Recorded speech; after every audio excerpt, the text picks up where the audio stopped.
আসসালামু আলাইকুম সবাইকে। কি অবস্থা তোমাদের সবার? আশা করি তোমরা সবাই অনেক ভালো আছো। আজকে আমরা আমাদের রসায়নের মানে নবম দশম শ্রেণীর রসায়নের অধ্যায় ৫ এর লাস্ট পার্টটা নিয়ে পড়াশোনা করব। সেটা হচ্ছে আমাদের পার্ট ৩।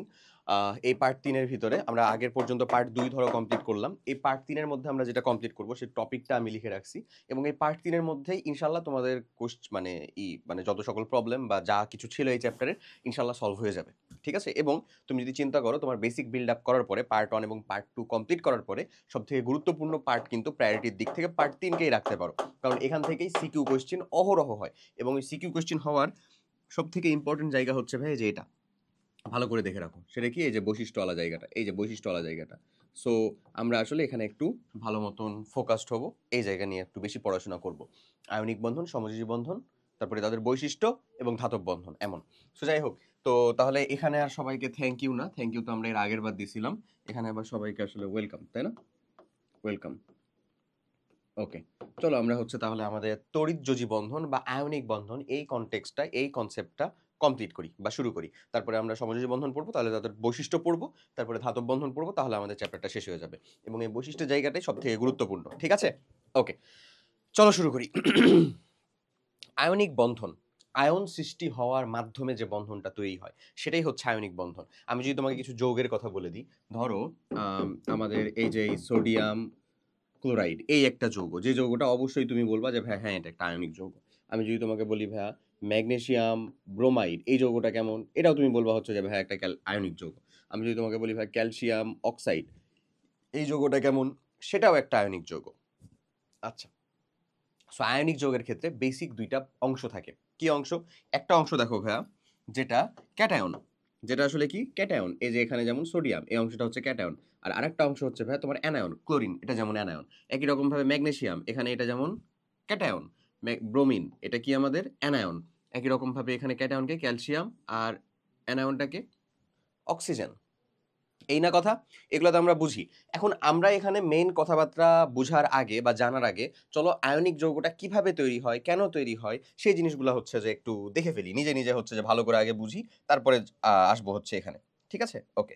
সো দেখো, যদি আমরা চিন্তা করি, আচ্ছা আমরা এটা একটু চেঞ্জ করে নিই তো।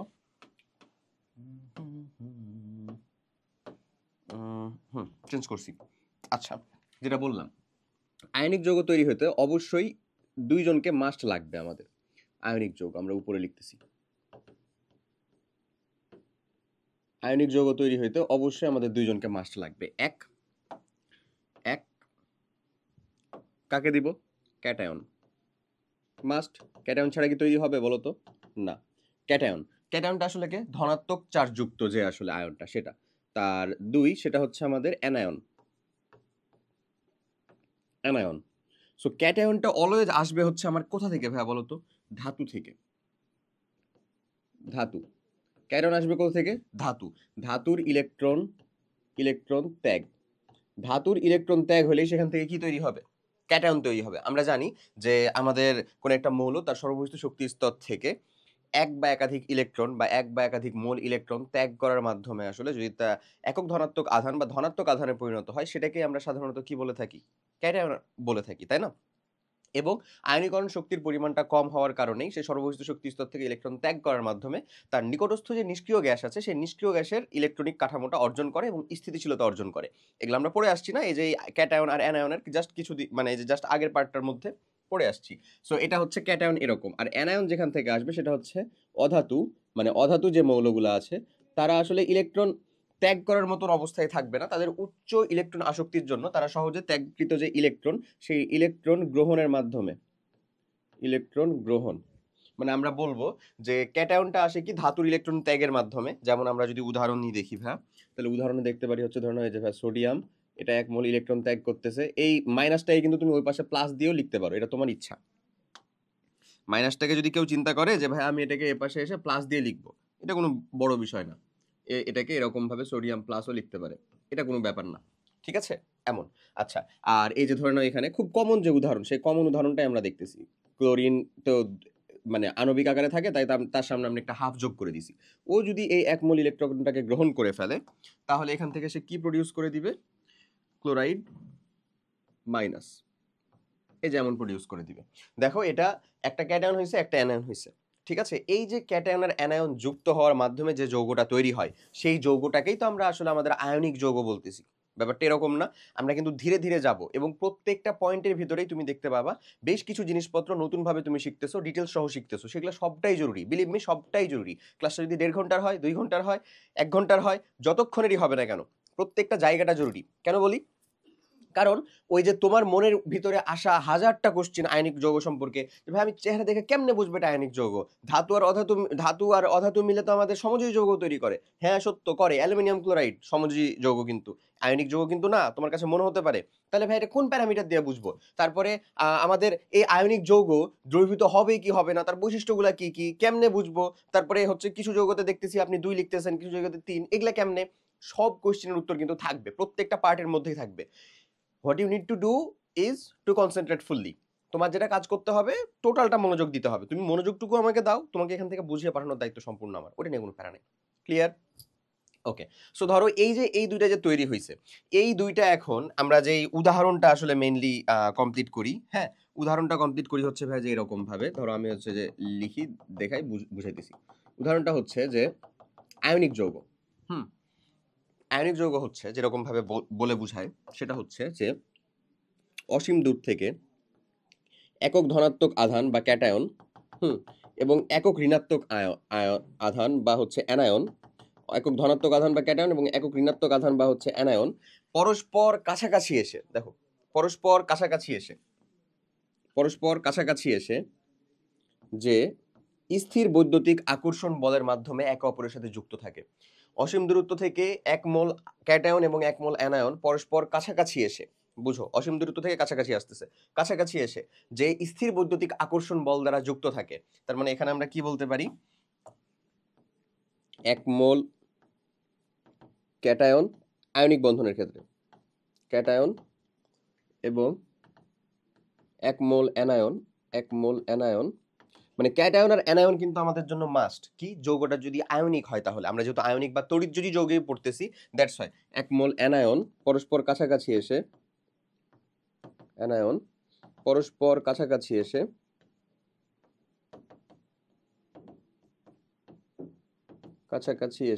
কাছাকাছি হয়ে গেছে, তাই না? কাছাকাছি এসে যে স্থির বৈদ্যুতিক আকর্ষণ বল দ্বারা যুক্ত থাকে, হুম, যে স্থির বৈদ্যুতিক, যে বা যদি কোনো সমস্যা নাই, যদি স্থির বৈদ্যুতিক আকর্ষণ বল দ্বারা যুক্ত থাকে,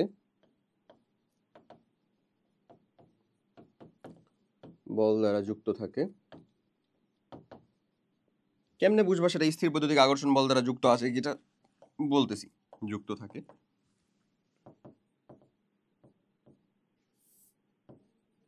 থাকে, তবে তাকে আমরা কি বলবো? আয়নিক যৌগ বা তড়িৎযোজী যৌগ বলবো। আয়নিক যৌগ বা তড়িৎযোজী যৌগ বলবো। আচ্ছা, এই হচ্ছে এখানকার মেইন কথাবার্তা। এখন দেখো, তাহলে আমরা আয়নিক যৌগের জন্য 3টা কন্ডিশন কিন্তু মাস্ট। আমি এখানে 2টা মাত্র লিখছি, ক্যাটায়ন লিখছি আর অ্যানায়ন লিখছি। আয়নিক যৌগের জন্য কয়টা কন্ডিশন বলো তো? 3টা কন্ডিশন, এটা কিন্তু মাস্ট। আমি যাইতেছি সেখানে। হুম, এই জিনিসটা খুবই খুবই গুরুত্বপূর্ণ, খুবই খুবই গুরুত্বপূর্ণ যাকে বলে। আয়নিক যৌগের জন্য 3টা কন্ডিশন হচ্ছে আমাদের ভাই মাস্ট। আচ্ছা, ওকে, যেটার কথা যাচ্ছিলাম, তাহলে ক্যাটায়ন আর অ্যানায়ন এই দুইটা কিন্তু 2টা কন্ডিশন। ক্যাটায়ন মাস্ট থাকা লাগবে। এখন ক্যাটায়ন কখন হবে?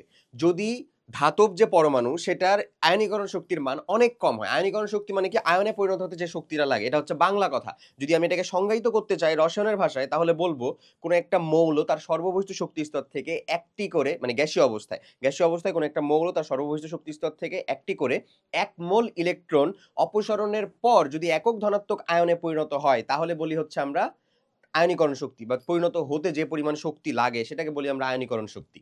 এমন, ঠিক আছে? সো ওই যে আয়নীকরণ শক্তি, ওই আয়নীকরণ শক্তির মান যার যত কত কম হবে সে যত দ্রুত হচ্ছে আয়নে পরিণত হতে পারবে। আয়নে পরিণত না হইলে তো আমার ক্যাটায়ন তৈরি হবে না, তার মানে তো সে বিক্রিয়াও করবে না, যৌগই তৈরি করবে না। তার মানে আমরা বলতে পারি যে ক্যাটায়ন যার, তার আয়নীকরণ শক্তির মানটা, বা যে ধাতু থেকে আসলে ক্যাটায়ন আসতেছে সেটার আয়নীকরণ শক্তির মানটা কি হবে?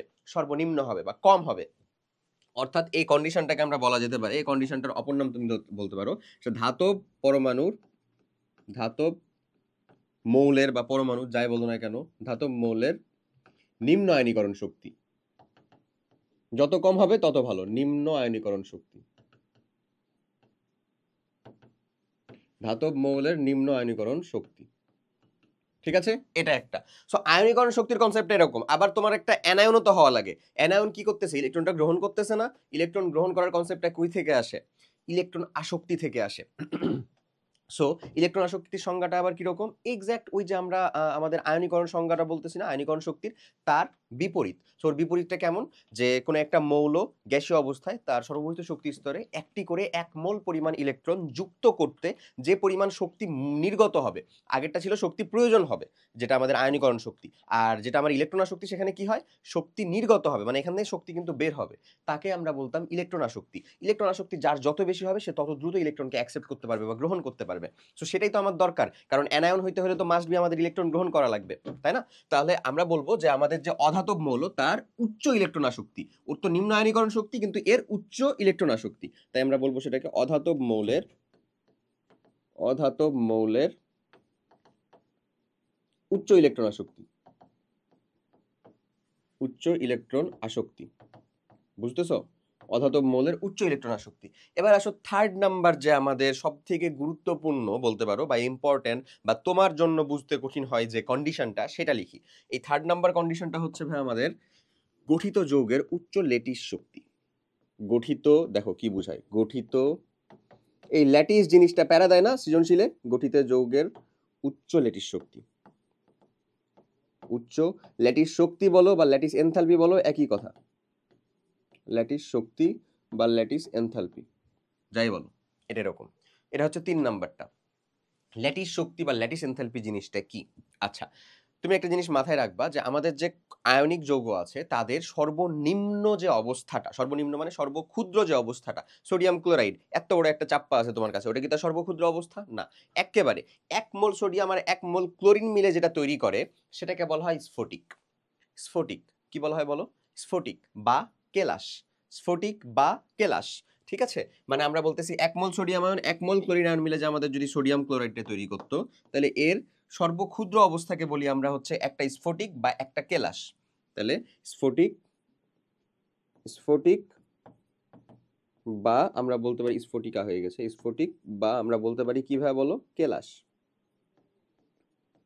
স্ফটিক বা আমরা কি বলতে পারি বলো? কেলাস। স্ফটিক বা কেলাস। আচ্ছা, সো এই জিনিসটা হচ্ছে আমরা এরকম ভাবে বললাম। এই স্ফটিক বা কেলাসটা কেন বললাম? কারণ এই যে আমাদের একক ধনাত্মক আধান আর একক ঋণাত্মক আধান, এই যে আমার 1 মোল ক্যাটায়ন আর 1 মোল অ্যানায়ন অসীম দূরত্ব থেকে পরস্পর কাছাকাছি এসে ওই যৌগের এক স্ফটিক বা এক কেলাস তৈরি করলে এখান থেকে একটা নির্দিষ্ট পরিমাণের শক্তি বিমুক্ত হয়ে যায়। এখান থেকে একটা নির্দিষ্ট পরিমাণের শক্তি কি হয়ে যায় বলো? বের হয়ে যায় বা বিমুক্ত হয়ে যায়। ওই শক্তিটাকে বলা হয় হচ্ছে ল্যাটিস শক্তি বা ল্যাটিস এনথালপি। আমি আবার বলি জিনিসটা, আমি আবারও বলবো, বারবার বলবো, বুঝাবো, কোনো সমস্যা নাই, ধীরে সুস্থে বুঝো। এটা তোমার ইন্টারমিডিয়েট লাইফে অনেক ভালো মতন তোমার অ্যাপ্লিকেবল হবে, বাট যেহেতু আসলে মানে অনেক কিছুর জিনিসের পাতি ঝামেলা হচ্ছে লেগে যায় আমাদের যদি আমরা ঠিক মতন ইটা না জানি, তাহলে এই যে এই সকলের কনসেপ্টটা না জানি, তাহলে ল্যাটিস কথাটা তোমার বইয়ের মধ্যে উল্লেখ আছে, বাট ডিটেলসে বলা নাই যে ল্যাটিসটা কোনটাকে বলা হচ্ছে, ল্যাটিস এনথালপি বা ল্যাটিস শক্তি যেটাই বলো না কেন। ওকে, আচ্ছা আসো আমি আবারও বলি কি ল্যাটিস শক্তি বা ল্যাটিস এনথালপিটা কি। ল্যাটিস শক্তি বা ল্যাটিস এনথালপি জিনিসটা হচ্ছে, ভালো করে বুঝো, ল্যাটিস শক্তি বা ল্যাটিস এনথালপি জিনিসটা হচ্ছে যে আহ, 1 মোল ধনাত্মক আধান এবং 1 মোল ঋণাত্মক আধান পরস্পর অসীম দূরত্ব থেকে কাছাকাছি এসে একে অপরের সাথে যুক্ত হয়ে ওই যৌগের এক স্ফটিক বা এক কেলাস তৈরি করতে যে পরিমাণ শক্তি সেখান থেকে পরিবেশে মুক্ত হয়ে যাবে সেটাকে বলি আমরা ওই যৌগের ল্যাটিস এনথালপি বা ল্যাটিস শক্তি। আচ্ছা, তাহলে তুমি একটা জিনিস ভালো করে বুঝো তো, এরা কাছাকাছি এসে এই যে সোডিয়াম ক্লোরাইড গঠন করার জন্য কি হয়ে গেল? একটা শক্তি বিমুক্ত হয়ে গেছে, ওখান থেকে একটা শক্তি সেখান থেকে পরিবেশে ত্যাগ হয়েছে। সেম পরিমাণ শক্তিটাকে, ভালো করে বুঝো, সেম পরিমাণ শক্তিটাকে তুমি যদি এই সোডিয়াম মানে এই যে সোডিয়াম ক্লোরাইডের ভিতরে দিতে পারো, বুঝতেছো? সেম পরিমাণ শক্তিটাকে যদি সোডিয়াম ক্লোরাইডের ভিতরে দিতে পারো, তাহলে এটা কি পুনরায় হচ্ছে আয়নে ভেঙে যাবে না? ভেঙে যাওয়ার কথা না, কারণ এরা তো আয়ন থেকে যৌগটা তৈরি করার সময় একটা শক্তি উঠেছে, সেটাকে আমরা কি বলতেছিলাম? ল্যাটিস শক্তি। ওই সেম পরিমাণ শক্তিটা যদি আমরা এই যৌগের মধ্যে দিতে পারি, কেমনে দিতে পারি? তাপ দেওয়ার মাধ্যমে দিতে পারি, পানি দ্রবীভূত করার মাধ্যমে দিতে পারি, যেমনে হোক তেমনে হোক যদি দিতে পারি, তাহলে এটা কি পুনরায় আয়নে ভেঙে যাবে না? ভেঙে যাওয়ার কথা না? বুঝতেছো কাহিনীটা? তাহলে এবার চলে আসো এটার সাথে সংযুক্ত যাই জিনিসটা কি। এটার সাথে সংযুক্ত জিনিসটা হচ্ছে, এটার সাথে সংযুক্ত জিনিস সেটা হচ্ছে ল্যাটিস শক্তি ল্যাটিস শক্তি, ভালো করে, এটা কিন্তু একেবারে এত বেশি ডিটেলসের প্রয়োজন নাই, হ্যাঁ, মানে এত বেশি ডিটেলসে বলতে, আরেকটা হচ্ছে ভাই হাইড্রেশন শক্তি বা হাইড্রেশন এনথালপি। হাইড্রেশন শক্তি বা হাইড্রেশন এনথালপি। ল্যাটিস শক্তি বা ল্যাটিস এনথালপি জিনিসটা কি, যেটা অলরেডি আমি বলে ফেলছি, যে একক ধনাত্মক আধান, একক ধনাত্মক আধান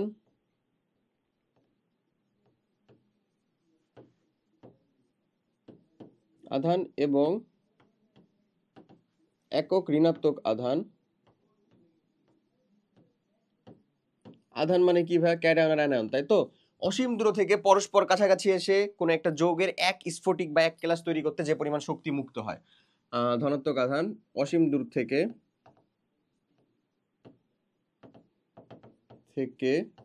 পরস্পর কাছাকাছি এসে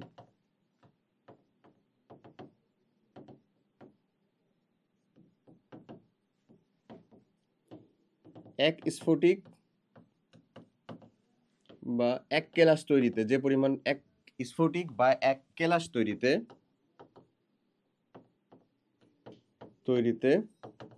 যে পরিমাণ শক্তি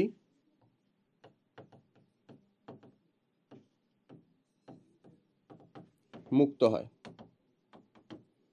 তাকে আমরা কি বলি ভাই, ল্যাটিস শক্তি। এটাকে প্রকাশ করা হয় ডেল এইচ এল দ্বারা, ডেল এইচ অফ এল দ্বারা, ডেল এইচ অফ এল দ্বারা প্রকাশ করা হয় এটাকে। ঠিক আছে, এটা হয়ে গেল তোমার ল্যাটিস শক্তি। আমি ঠিক একই রকম ভাবে হাইড্রেশন শক্তি বা হাইড্রেশন এনথালপির কথাটা বলি। এই হাইড্রেশন এনথালপিটাকে প্রকাশ করা হয় হচ্ছে ডেল এইচ অফ এইচ দ্বারা। ঠিক আছে, এটার বাংলা মানে এখন এত বেশি ডিটেলসে তোমাকে জানা লাগবে না, শুধু জানো যে কোনো একটা যৌগের উপরে পানি যে শক্তিটুকু কি করে দিতে পারে, কোনো একটা যৌগের উপরে পানি যে শক্তিটুকু সরবরাহ করে, কোনো যৌগে পানি যে শক্তিটুকু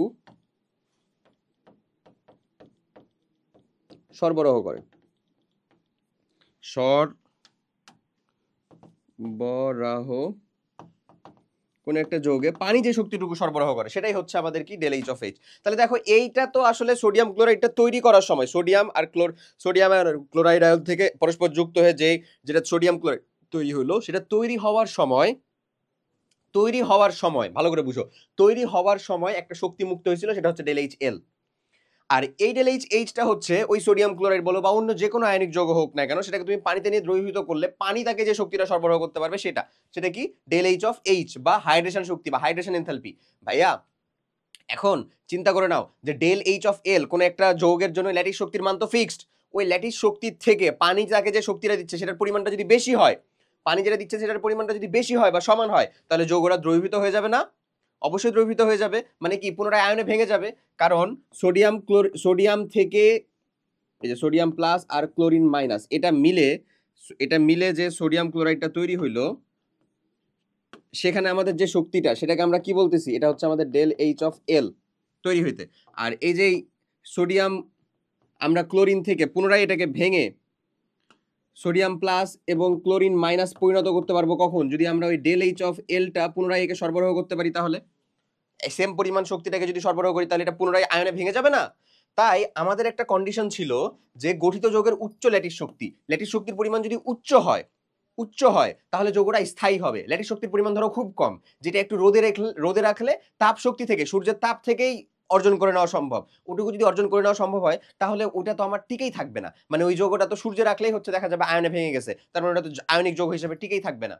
ধরতে পারতেছো কনসেপ্টটা? এটা হচ্ছে তোমার ল্যাটিস শক্তি বা ল্যাটিস এনথালপির কনসেপ্ট। ক্লিয়ার? এই তিনটা কথা হচ্ছে মেইনলি। এখন এই তিনটারই ডিরাইভড কথাবার্তা আমরা একটু বই থেকে হচ্ছে দেখবো, শুনবো, বুঝবো। দেখো কি বলে। আসো, ধাতুগুলোর আয়নীকরণ শক্তির মান অনেক কম হওয়ায় এরা অতি সহজেই সর্বশেষ শক্তি স্তরে এক বা একাধিক ইলেকট্রন ত্যাগ করে ধনাত্মক আধান বিশিষ্ট আয়ন বা ক্যাটায়নে পরিণত হয়, যেটা আমরা অলরেডি বললাম। ওকে, আবার অধাতুর ইলেকট্রন আসক্তির মান বেশি, তাই এরা সর্বশেষ শক্তি স্তরে এক বা একাধিক ইলেকট্রন গ্রহণ করে ঋণাত্মক আধান বিশিষ্ট অ্যানায়নে পরিণত হয়। এভাবে সৃষ্ট বিপরীত আধানের ক্যাটায়ন এবং অ্যানায়নের মধ্যে স্থির বৈদ্যুতিক আকর্ষণ বল বা ইলেকট্রোস্ট্যাটিক বল কাজ করে। এই ইলেকট্রোস্ট্যাটিক বল হলো কুলম্ব আকর্ষণ বল। এর ফলে তারা একে অপরের সাথে যুক্ত থাকে, এটা কুলম্বের বল। আচ্ছা, যে আকর্ষণ বলের মাধ্যমে ক্যাটায়ন ও অ্যানায়ন পরস্পরের সাথে যুক্ত থাকে সেটি আমাদের আয়নিক বা তড়িৎযোজী বন্ধন। এটা আমরা অলরেডি বলে ডান করে ফেলছি, তোমাকে এখান থেকে বুঝাই দিছি। কথা ক্লিয়ার? যে আকর্ষণ বলের মাধ্যমে আমার এক মোল অ্যানায়ন এবং এক মোল ক্যাটায়ন পরস্পরের সাথে যুক্ত থাকে সেটাকে আমরা কি বলবো, তড়িৎযোজী বল বলবো। ঠিক আছে? ঠিক আছে, বা আমাদের তড়িৎযোজী বন্ধন বলবো, অথবা আমরা বলবো সেটাকে আয়নিক বন্ধন। যেমন সোডিয়াম পরমাণু তার সর্বশেষ শক্তি স্তরে একটি ইলেকট্রন ত্যাগ করে নিষ্ক্রিয় গ্যাসের মতো ইলেকট্রন বিন্যাস অর্জন করে, অর্থাৎ সর্বশেষ শক্তি স্তরে 8টি ইলেকট্রনকে সে ফিল আপ করে। অপরদিকে ক্লোরিন পরমাণু সর্বশেষ শক্তি স্তরে 7টা ইলেকট্রন আছে, একটা ইলেকট্রন গ্রহণ করে আমাদের আর্গনের যে ইলেকট্রন বিন্যাস সেটাকে অর্জন করে, এবং সে নিজেও হচ্ছে যে ওই সর্বশেষ শক্তি স্তরে স্থিতিশীল অবকাঠামোটা অর্জন করে। ঠিক আছে, আচ্ছা। তারপরে বলে কি, যে শক্তি স্তর থেকে 8টি ইলেকট্রন গ্রহণ করে পরিণত হয়। এভাবে সৃষ্ট সোডিয়াম এবং ঋণাত্মক আধান ক্লোরাইড পরস্পর স্থির বৈদ্যুতিক আকর্ষণ বল দ্বারা আকর্ষিত হয়। এই যে সোডিয়াম প্লাস এবং ক্লোরাইড মাইনাস, এটা কি স্থির বৈদ্যুতিক আকর্ষণ বল দ্বারা থাকবে। এইখানে কিন্তু বলটাই আমাদের স্থির বৈদ্যুতিক আকর্ষণ বল। এই স্থির বৈদ্যুতিক আকর্ষণ বলের মাধ্যমে যে আছে, দ্যাটস ওয়াই আমরা এটাকে কি বলতেছি, আয়নিক বন্ধন বলতেছি। ঠিক আছে, ওকে। ধাতব ও অধাতব পরমাণুর রাসায়নিক সংযোগের সময় ধাতব পরমাণু সর্বশেষ শক্তি স্তরের এক বা একাধিক ইলেকট্রনকে অধাতব পরমাণু সর্বশেষ শক্তি স্তরের এক বা একাধিক জায়গাতে স্থানান্তর করে। মানে এই যে আমাদের সোডিয়াম সর্বশেষ শক্তি স্তরের যে তার একটা ইলেকট্রন, সেটা আসলে সে কি ক্লোরিনের সর্বশেষ শক্তি স্তরে একটাকে স্থানান্তর করছে, এরকমটাই ঘটে না? ও যে একটা ত্যাগ করলো, ওটা তো ক্লোরিন গ্রহণ করছে। এটাই তো কনসেপ্টটা এখানে, এটাই কথা বলতেছে এখানে। আচ্ছা, আয়ন সৃষ্টির মাধ্যমে, ঋণাত্মক আয়ন সৃষ্টির মাধ্যমে যে বন্ধন গঠিত হয় তাকে আমরা আয়নিক বা তড়িৎযোজী বন্ধন বলি। যে যৌগে আয়নিক বন্ধন থাকে তাকে আয়নিক যৌগ বলে। যে যৌগে আয়নিক বন্ধন থাকবে সেটাকে আমরা আয়নিক যৌগ বলবো। বাংলা কথা বুঝতে পারছি। আমরা যদি এটা ডায়াগ্রামটা দেখি, ডায়াগ্রাম দেখলে দেখতে পাবো। তার আগে হচ্ছে যে বেসিক হিসাবটা দেখো। চলো আমি ডায়াগ্রামটা যদি তোমাকে দেখাই। সিম্পল, ডায়াগ্রামটা হচ্ছে এরকম, বুঝছো? আমি দেখাচ্ছি, কোনো সমস্যা নাই। চলো এই ডায়াগ্রামগুলো নিজে একটু প্র্যাকটিস করবা। সহজ জিনিস, একেবারে কঠিন না। চলো আমরা যদি দেখাই তোমাকে, ধরো আমরা এটাকে প্রথমে সোডিয়াম ড্র করতেছি। 2 8 ওকে, আমরা এটাকে একটু ফিক্স করে ফেলি, তাহলে বেটার হবে। আচ্ছা, তারপরে হচ্ছে এখানে এটা এরকম ভাবে দিচ্ছি। দেখো আমরা এখানে ধরো হচ্ছে সোডিয়াম চিন্তা করতেছি, এটা হচ্ছে ভাই আমাদের সোডিয়ামের প্রথম শক্তি স্তরে ইলেকট্রন কয়টা? 2টা। পরেরটাতে কয়টা ভাই? 8টা। তাহলে 10টা হলো, আর এখানে আছে হচ্ছে একটা, 11টা। আর এখানে ধরে নাও এটাকে আমরা চিন্তা করতেছি ভাই আমাদের ক্লোরিনের ইলেকট্রন কয়টা? প্রথম শক্তি স্তরে 2টা, পরের শক্তি স্তরে কয়টা ভাই? 8টা, এবং তার সর্বশেষ শক্তি স্তরে হচ্ছে 7টা। মানে তার হচ্ছে একটা ইলেকট্রন দরকার আসলে, তাই না? 7টা। এখন সোডিয়াম কি করবে? সোডিয়াম আসলে যে কাজটা করে সেটা হচ্ছে ও তার একটা ইলেকট্রনকে এই যে ইলেকট্রনটাকে এইখানে হচ্ছে স্থানান্তর করে, এই কাজটাই তো করে। এই কাজটা করার মাধ্যমে সে আসলে কিসে পরিণত হচ্ছে? এই কাজটা করার মাধ্যমে সে যেটাতে পরিণত হচ্ছে সেটা হচ্ছে অনেকটা এইরকম। এই কাজটা করার মাধ্যমে সে যেটাতে পরিণত হচ্ছে সেটা হচ্ছে অনেকটা এইরকম। কিসে পরিণত হচ্ছে? চলো আমরা যদি এই সেম জিনিসটাকে হচ্ছে জাস্ট একটু কপি পেস্ট মেরে দিই, তাহলে আশা করি বুঝাতে পারবো আমি তোমাকে। আমার এখানে যে জিনিসটা থাকবে না সেটা হচ্ছে এই পাবলিক থাকবে না, হ্যাঁ, এটা থাকবে না, এটাও থাকবে না। আমরা যে কাজটা করব এটাকে কাছাকাছি নিয়ে নিব। হ্যাঁ, এক্স্যাক্টলি এখানে দূরত্ব কত থাকবে, কি পরিমাণে থাকবে, এই রিলেটেড কোনো বিষয় আসলে জরুরি না এটা তোমার জন্য জানা। এই ইলেকট্রনটা স্থানান্তরের মাধ্যমে এমন অবস্থায় থাকবে। ঠিক আছে, এই যে সোডিয়ামটা প্লাস এবং ক্লোরিনটা আকারে এরকম ভাবে মাইনাস, নাথিং এলস। ডান। এটাই হচ্ছে এর মূল মেকানিজম। দেখো সোডিয়াম, আমরা এখানেও চাইলে সোডিয়াম মাইনাস ইলেকট্রন দিয়ে এখানে শুধু সোডিয়াম প্লাস লিখতে পারি, এটুকু আমার লেখা লাগবে না। অথবা তুমি এটাকে এই মাইনাস ইলেকট্রনটাকে যদি এপাশে নাও তাহলে প্লাস ইলেকট্রন আকারে লিখতে পারো। এটা কোনো মানে বড় বিষয় না, এটা তুমি তোমার মতন করে লিখতে পারো, জরুরি না। স্যারেরা আসলে স্কুল লেভেলে চান যে তুমি এখানে প্লাস আকারে লিখো, কারণ ইলেকট্রন তো নিজেই নেগেটিভ, ওটার সামনে আবার একটা নেগেটিভ প্রপার্টিজ না দেওয়ার জন্য বলেন। জরুরি না, ইচ্ছা তোমার, তুমি করতেও পারো। ঠিক আছে, আচ্ছা। তারপরে দেখো এই যে সোডিয়াম প্লাস আর ক্লোরিন প্লাস এই দুইটা মিলে আসলে কি তৈরি করছে? সোডিয়াম ক্লোরাইড তৈরি করতেছে। এই হচ্ছে এখানকার বেসিক কনসেপ্ট। ডান, দেখেছো? এই জিনিসটাই হচ্ছে না? ঠিক একই রকম ভাবে ক্লোরিন পরমাণু সোডিয়াম পরমাণু এই ইলেকট্রনটা ওখানে দিচ্ছে, সোডিয়াম ক্লোরাইডের যে অবস্থা সেটা তৈরি করছে। সবাই খুশি। ওরও সর্ববহিষ্ঠ শক্তি স্তরে 8টা, ওরও সর্ববহিষ্ঠ শক্তি স্তরে 8টা। একই রকম ভাবে যদি তোমাকে আমি অন্য একটা যৌগ ধরাই, যে কোনোটা ধরো হচ্ছে যে এখানে যেমন ম্যাগনেসিয়াম অক্সাইডের কথা বলতেছে, ম্যাগনেসিয়াম অক্সাইড, তাহলে ম্যাগনেসিয়াম আসলে এখানে 2টা ইলেকট্রন ত্যাগ করছে, অক্সিজেন আসলে 2টা ইলেকট্রন গ্রহণ করছে, কারণ ম্যাগনেসিয়ামের সর্ববহিষ্ঠ শক্তি স্তরে আসলে কত? এটা আসলে 2টা বলে না ভাই, এটাকে বলা উচিত 2 মোল ইলেকট্রন। তাহলে 2 মোল ইলেকট্রন ত্যাগ করলে ম্যাগনেসিয়াম 2+ হয়, কারণ ম্যাগনেসিয়ামের ইলেকট্রন বিন্যাসে দেখবা 12টা ইলেকট্রন আছে, তো 2টা ইলেকট্রন ত্যাগ করলে নিয়নের অর্জন মানে ইলেকট্রন বিন্যাসটা অর্জন করতে পারে। ঠিক একই রকম ভাবে একটা অক্সিজেনের অণু 2টা ইলেকট্রনকে গ্রহণ করতে পারে। 2টা ইলেকট্রনকে গ্রহণ করলে সে আসলে কি তৈরি করবে? একটা অক্সাইড। একটা অক্সাইড তৈরি করবে, O2-, ঠিক আছে, O2-, এরকম একটা অক্সাইড তৈরি করবে। দেখো এখানে আসলে, এখানে কয়টা আসলে অক্সিজেন বলো তো ভাইয়া? এখানে দুইটা অক্সিজেন না? তো দুইটা অক্সিজেন তো নিশ্চয়ই হবে না, আমার তো লাগবে হচ্ছে একটা, কারণ একটা অক্সিজেন পরমাণুই তো হচ্ছে আমার দুইটা ইলেকট্রন গ্রহণ করতে পারে, একটাই কিন্তু দুইটা ইলেকট্রন গ্রহণ করতে পারে, এটা বোঝা লাগবে। আর এখানে O2 মানে কয়টা আসলে, এখানে অক্সিজেন দুইটা। আবার এখানে 2- মানে মনে করিও না যে আমাদের এখানেও তাহলে অক্সিজেন দুইটা আছে, না, এটা তো তার চার্জ, জিনিসগুলো তো আলাদা। যেমন হচ্ছে নিচে আমরা যে এটা থার্ড চ্যাপ্টারে পড়াইছিলাম, এই যে এরকম এক্স আকৃতি দেখায় যে ভাই যেখানে যেটা ডি এটা হচ্ছে আসলে অণুর সংখ্যা, এখানে প্লাস মাইনাস যেটা এন সেটা হচ্ছে আসলে চার্জের সংখ্যা, এখানে যেটা জেড সেটা হচ্ছে তার পারমাণবিক সংখ্যা, এখানে যেটা এ সেটা তার ভর সংখ্যা বা নিউক্লিয়ন সংখ্যা, মনে আছে না? তো ঠিক সেরকম আমার তো অণুর সংখ্যা যেটা, সেখানে তো বোঝাচ্ছে পরমাণু কয়টা, যেমন 2 এখানে, তার মানে বোঝাচ্ছে দুইটা পরমাণু। আমার তো দুইটা লাগবে না, একটা লাগবে, কারণ একজনই তো দুইটা ইলেকট্রনকে গ্রহণ করতে পারে, কারণ অক্সিজেনের সর্বোচ্চ শক্তি স্তরে ইলেকট্রন বিন্যাস কি, অক্সিজেনের কত রে, 6 না, সরি 6 আবার বলি 8 না, 8 হলে কত হয়, 1s2 2s2 2p4, এরকম না? তার মানে এ তো যদি আরো দুইটা ইলেকট্রন গ্রহণ করে তাহলে তো হচ্ছে আমাদের নিয়নের ইলেকট্রন বিন্যাসটা অর্জন করতে পারে। তো ম্যাগনেসিয়াম থেকে দুইটা দেওয়া ইলেকট্রন ও একাই গ্রহণ করে ফেলবে। তারপরে আমাদের ম্যাগনেসিয়াম 2+, এই যে এরকম ভাবে, এই যে এগেইন ম্যাগনেসিয়াম 2+ এবং অক্সিজেন 2-, এরা পরস্পর কাছাকাছি এসে একক স্ফটিক বা একক কেলাস তৈরি করতে যে পরিমাণ শক্তি অবমুক্ত হবে সেটাকে আমরা বলি কি, ম্যাগনেসিয়াম অক্সাইড। সেটাকে আমরা বলতেছি হচ্ছে এই ম্যাগনেসিয়াম অক্সাইড গঠন হওয়ার জন্য তার ল্যাটিস শক্তি। অবশ্যই প্রত্যেকটা আয়নিক যৌগের ল্যাটিস শক্তি সমান, এবং প্রত্যেকটা যৌগকে পানি সেম পরিমাণে হাইড্রেশন এনথালপি দিতে পারে না। অনেক জিনিসপত্রের উপরে জিনিসগুলোকে ভ্যারি করা হয়, জিনিসপত্রগুলোকে আসলে সামনে আসে অনেক কিছুই। হ্যাঁ, আচ্ছা দেখো আবার বলে অক্সিজেন পরমাণু দুইটি ইলেকট্রন গ্রহণ করে নিষ্ক্রিয় গ্যাস নিয়নের মতন ইলেকট্রন বিন্যাস অর্জন করে, অর্থাৎ তার সর্বোচ্চ শক্তি স্তরে যেরকম এখানে যেমন একটা মাত্র অক্সিজেন পরমাণু দেখাইছে, বাট অক্সিজেন কি আসলে এরকম খোলা অবস্থায় এক আকারে থাকে বলো তো? নিশ্চয়ই না, O2 আকারে থাকে। দ্যাটস ওয়াই এটা O2 দেখানো বেটার, এবং সামনে একটা যদি হাফ দিয়ে দাও তাহলেই তো তোমার হয়ে গেল, একটা অক্সিজেন মৌল হয়ে গেল বা একটা অক্সিজেন পরমাণু হয়ে গেল।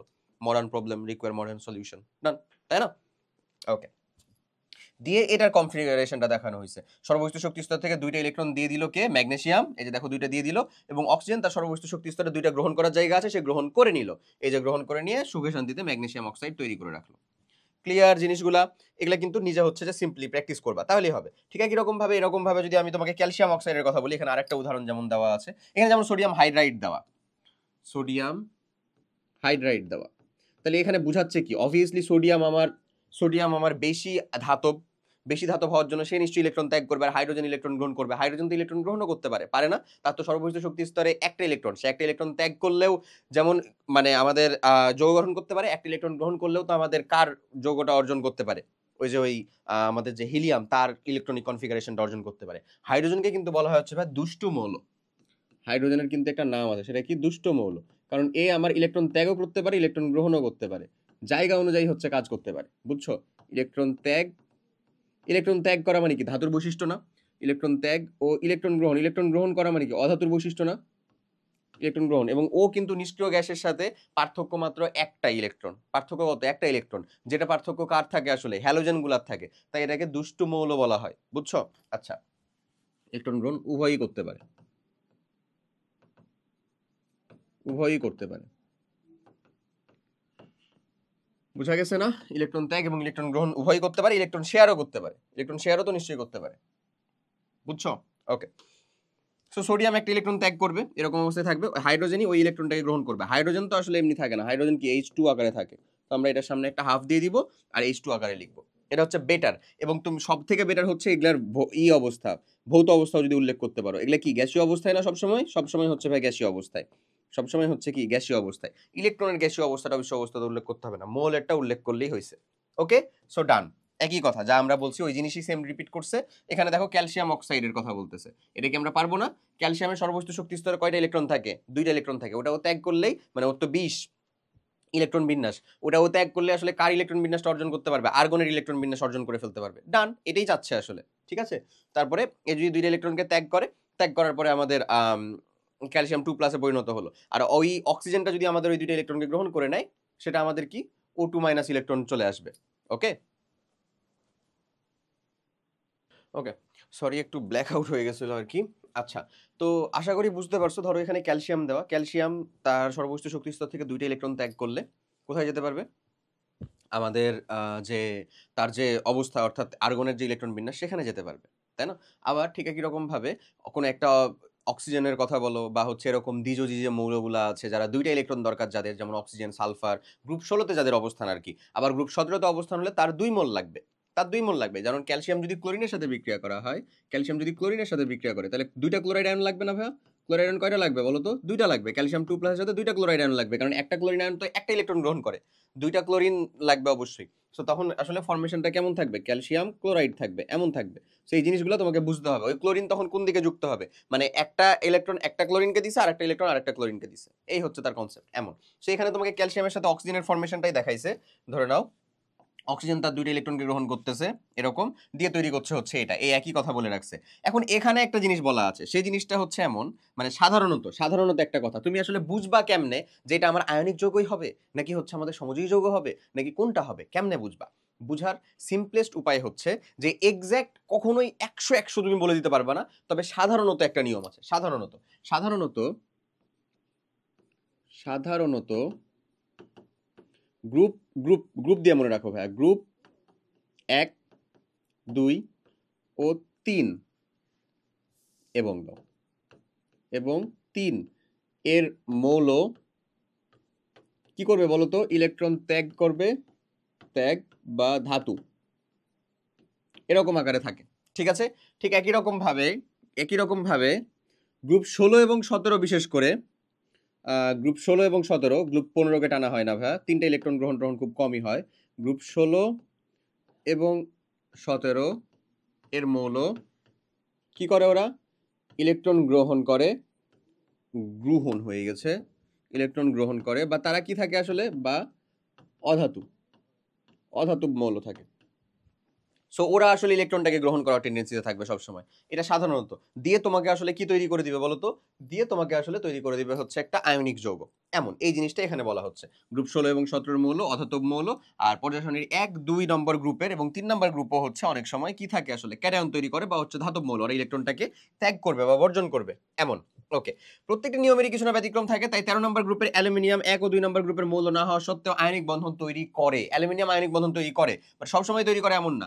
অন্যান্য মৌলসমূহ শক্তি স্তরে অনেক বেশি ইলেকট্রন ধারণ করায় তারা ইলেকট্রন বর্জন বা গ্রহণ করার প্রবণতা দেখায় না, ফলে তারা আয়নিক বন্ধনও তৈরি করে না। মানে গ্রুপ 3 এর যে অন্যান্য মৌলগুলা তারা সাধারণত আয়নিক বন্ধন তৈরি করার টেন্ডেন্সি দেখায় না। আয়নিক বন্ধন স্থির বৈদ্যুতিক আকর্ষণের মাধ্যমে ঘটে, বলে এ বন্ধন খুবই শক্তিশালী হয়। এখানে একটা কনসেপ্ট তোমাকে মাথায় রাখতে হবে, এ বন্ধন খুবই শক্তিশালী হয় কেন? কারণ এটা স্থির বৈদ্যুতিক আকর্ষণ বন্ধনের মাধ্যমে ঘটে, এবং আমাদের যতগুলা বন্ধন আছে তার মধ্যে সব থেকে শক্তিশালী বন্ধনটা ঘটে হচ্ছে আয়নিক বন্ধনে। কার তুলনায় শক্তিশালী যদি তুমি চিন্তা করো, ধাতব বন্ধনের তুলনায় কি শক্তিশালী? উত্তরটা হচ্ছে না, ধাতব বন্ধনের তুলনায় কিন্তু শক্তিশালী না। আমরা সেখানে যাবো বা বুঝবো জিনিসটাকে। বাট আয়নিক আর স্বভোজীর মধ্যে যদি চিন্তা করো, আরামসে মানে উত্তরটা কি হবে? আয়নিক বন্ধন হবে। ওকে, তো আশা করি বুঝতে পারছো। এরপরে চলে যেতে হবে আমাদের আমাদের আয়নিক বন্ধন সম্পর্কে কথা কিন্তু শেষ। বৈশিষ্ট্য যাইনি আমরা, আয়নিক বন্ধন কেমনে তৈরি হচ্ছে, কি তৈরি হচ্ছে সেখানে গেলাম, বৈশিষ্ট্যে যাইনি এখনো, বৈশিষ্ট্যে যাবো। সমযোজী বন্ধন আগে পড়ে ফেলি, কেমনে তৈরি হয়, কিভাবে তৈরি হয়, তারপরে যাবো হচ্ছে আমরা বৈশিষ্ট্যে। ওকে, সমযোজী বন্ধন, কোভ্যালেন্ট বন্ড। এটার আগে আমরা ভালো মতন একটা সংজ্ঞা লিখি ঠিক মতন, যে আসলে বুঝাচ্ছে কি কোভ্যালেন্ট বন্ড। কোভ্যালেন্ট বন্ডটা সবসময় ইন্ডিকেট করা হয় হচ্ছে এরকম ভাবে, এই একটা বন্ধন মানে হচ্ছে এখানে দুইটা ইলেকট্রন আছে, এবং এই ইলেকট্রনটা কি হয় সবসময় শেয়ার বা ভাগাভাগি হয়। আগেকার ক্ষেত্রে ইলেকট্রন আদান প্রদান হয়েছিল। এই যে দুইটা বেসিক ডিফারেন্স বুঝো, ইলেকট্রন আদান প্রদানের মাধ্যমে যে ইলেকট্রন মানে ত্যাগ করছে সে ক্যাটায়নে পরিণত হচ্ছে, যে ইলেকট্রন গ্রহণ করছে সে অ্যানায়নে পরিণত হচ্ছে। কিন্তু কোভ্যালেন্ট বন্ডের মধ্যে বা সমযোজী বন্ধনের মধ্যে কি ঘটবে? ডিরেক্ট ইলেকট্রন ভাগাভাগি বা শেয়ার ঘটবে। ও একটা ইলেকট্রন দিচ্ছে, এ একটা ইলেকট্রন দিচ্ছে, এ মনে করতেছে এর ইলেকট্রনটা তো এরো এরো, এর ইলেকট্রনটাও এরো, বুঝছো?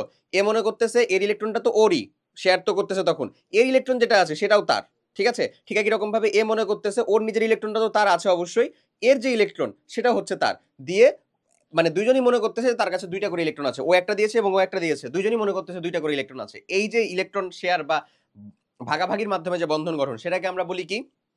সমযোজী বন্ধন। সাধারণত অধাতুরা এটা ঘটায়, সাধারণত রণত অধাতব মৌলরা এটা ঘটায়, অধাতব মৌল। সাধারণত অধাতব মৌল কি ঘটাবে? এই সমযোজী বন্ধন ঘটাবে। আমরা বলবো মানে এটা এরকম যে ইলেকট্রন ভাগাভাগির মাধ্যমে বা ইলেকট্রন শেয়ারের মাধ্যমে যে বন্ধন গঠিত হয় সেটাকে আমরা বলি কি? সমযোজী বন্ধন। তাহলে আমরা বলতে পারি যে দুটি অধাতব মৌলের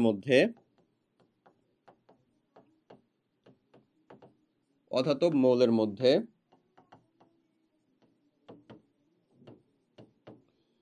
ইলেকট্রন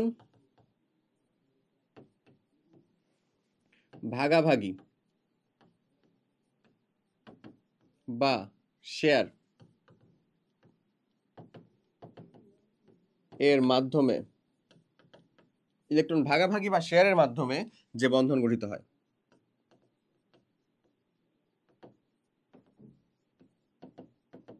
যে বন্ধন গঠিত হয় তাকে আমরা কি বলি বলো? তাকে আমরা বলি হচ্ছে ভাইয়া আমাদের তাকে আমরা বলবো হচ্ছে সমযোজী বন্ধন বা কোভ্যালেন্ট বন্ড। সমযোজী বন্ধন বা কোভ্যালেন্ট বন্ড, তাকে সমযোজী বন্ধন বলে। ওকে, এখানে ইলেকট্রনটা কি হবে ভাইয়া? ভাগাভাগি হবে। কেমন আমি তোমাকে বলি, যেমন ধরে নাও আমরা কিছু উদাহরণ দেই, এই উদাহরণগুলো দেখো ভালো করে বুঝতে পারবা। ধরো হচ্ছে Cl2 H2 HCl O2 N2, অনেকগুলো লিখলাম, অনেক হচ্ছে ক্রাইটেরিয়া ভ্যারিয়াস প্রপার্টিজ মিলাই টিলাই লিখলাম। তারপরে H2O, এই যে এরকম ধরো লিখলাম। একই মৌল আছে, ডিফারেন্ট মৌল মিলেও তৈরি করা দেওয়া আছে। এখানে যদি তুমি একটু লক্ষ্য করো তাহলে বুঝতে পারবা, এই যে Cl2 যে অবস্থাটা দেখো, দুইটা অধাতু মিলে তৈরি করতেছে। HCl যেটা, এটা একটা H আর একটা Cl মিলে তৈরি করছে, ওটাও কিন্তু ইলেকট্রন আদান প্রদান না, কিন্তু ইলেকট্রন শেয়ারের মাধ্যমে তৈরি করতেছে। এই যে Cl2, এখানে যে ঘটনাটা ঘটে, ক্লোরিন কি চিন্তা করে, তার সর্ববহিষ্ঠ শক্তি স্তরে 7টা ইলেকট্রন আছে। সে যদি আয়নিক বন্ধন গ্রহণ করতে চায় তাহলে তাকে 7টা ইলেকট্রন ত্যাগ করতে হবে, যেটা টেন্স টু ইম্পসিবল, যেটা পসিবল না।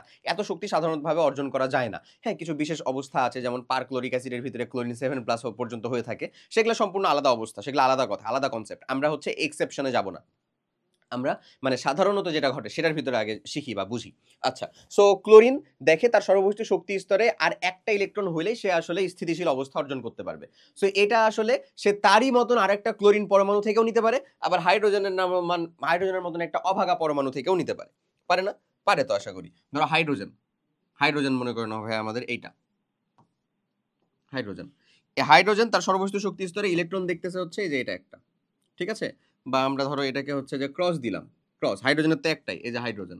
একই রকম ভাবে যদি আমরা এখানে একটা ক্লোরিন ড্র করি, ধরুন আমরা এখানে একটা যদি ক্লোরিন ড্র করি, চলো একটা ক্লোরিন ড্র করি আমরা এখানে।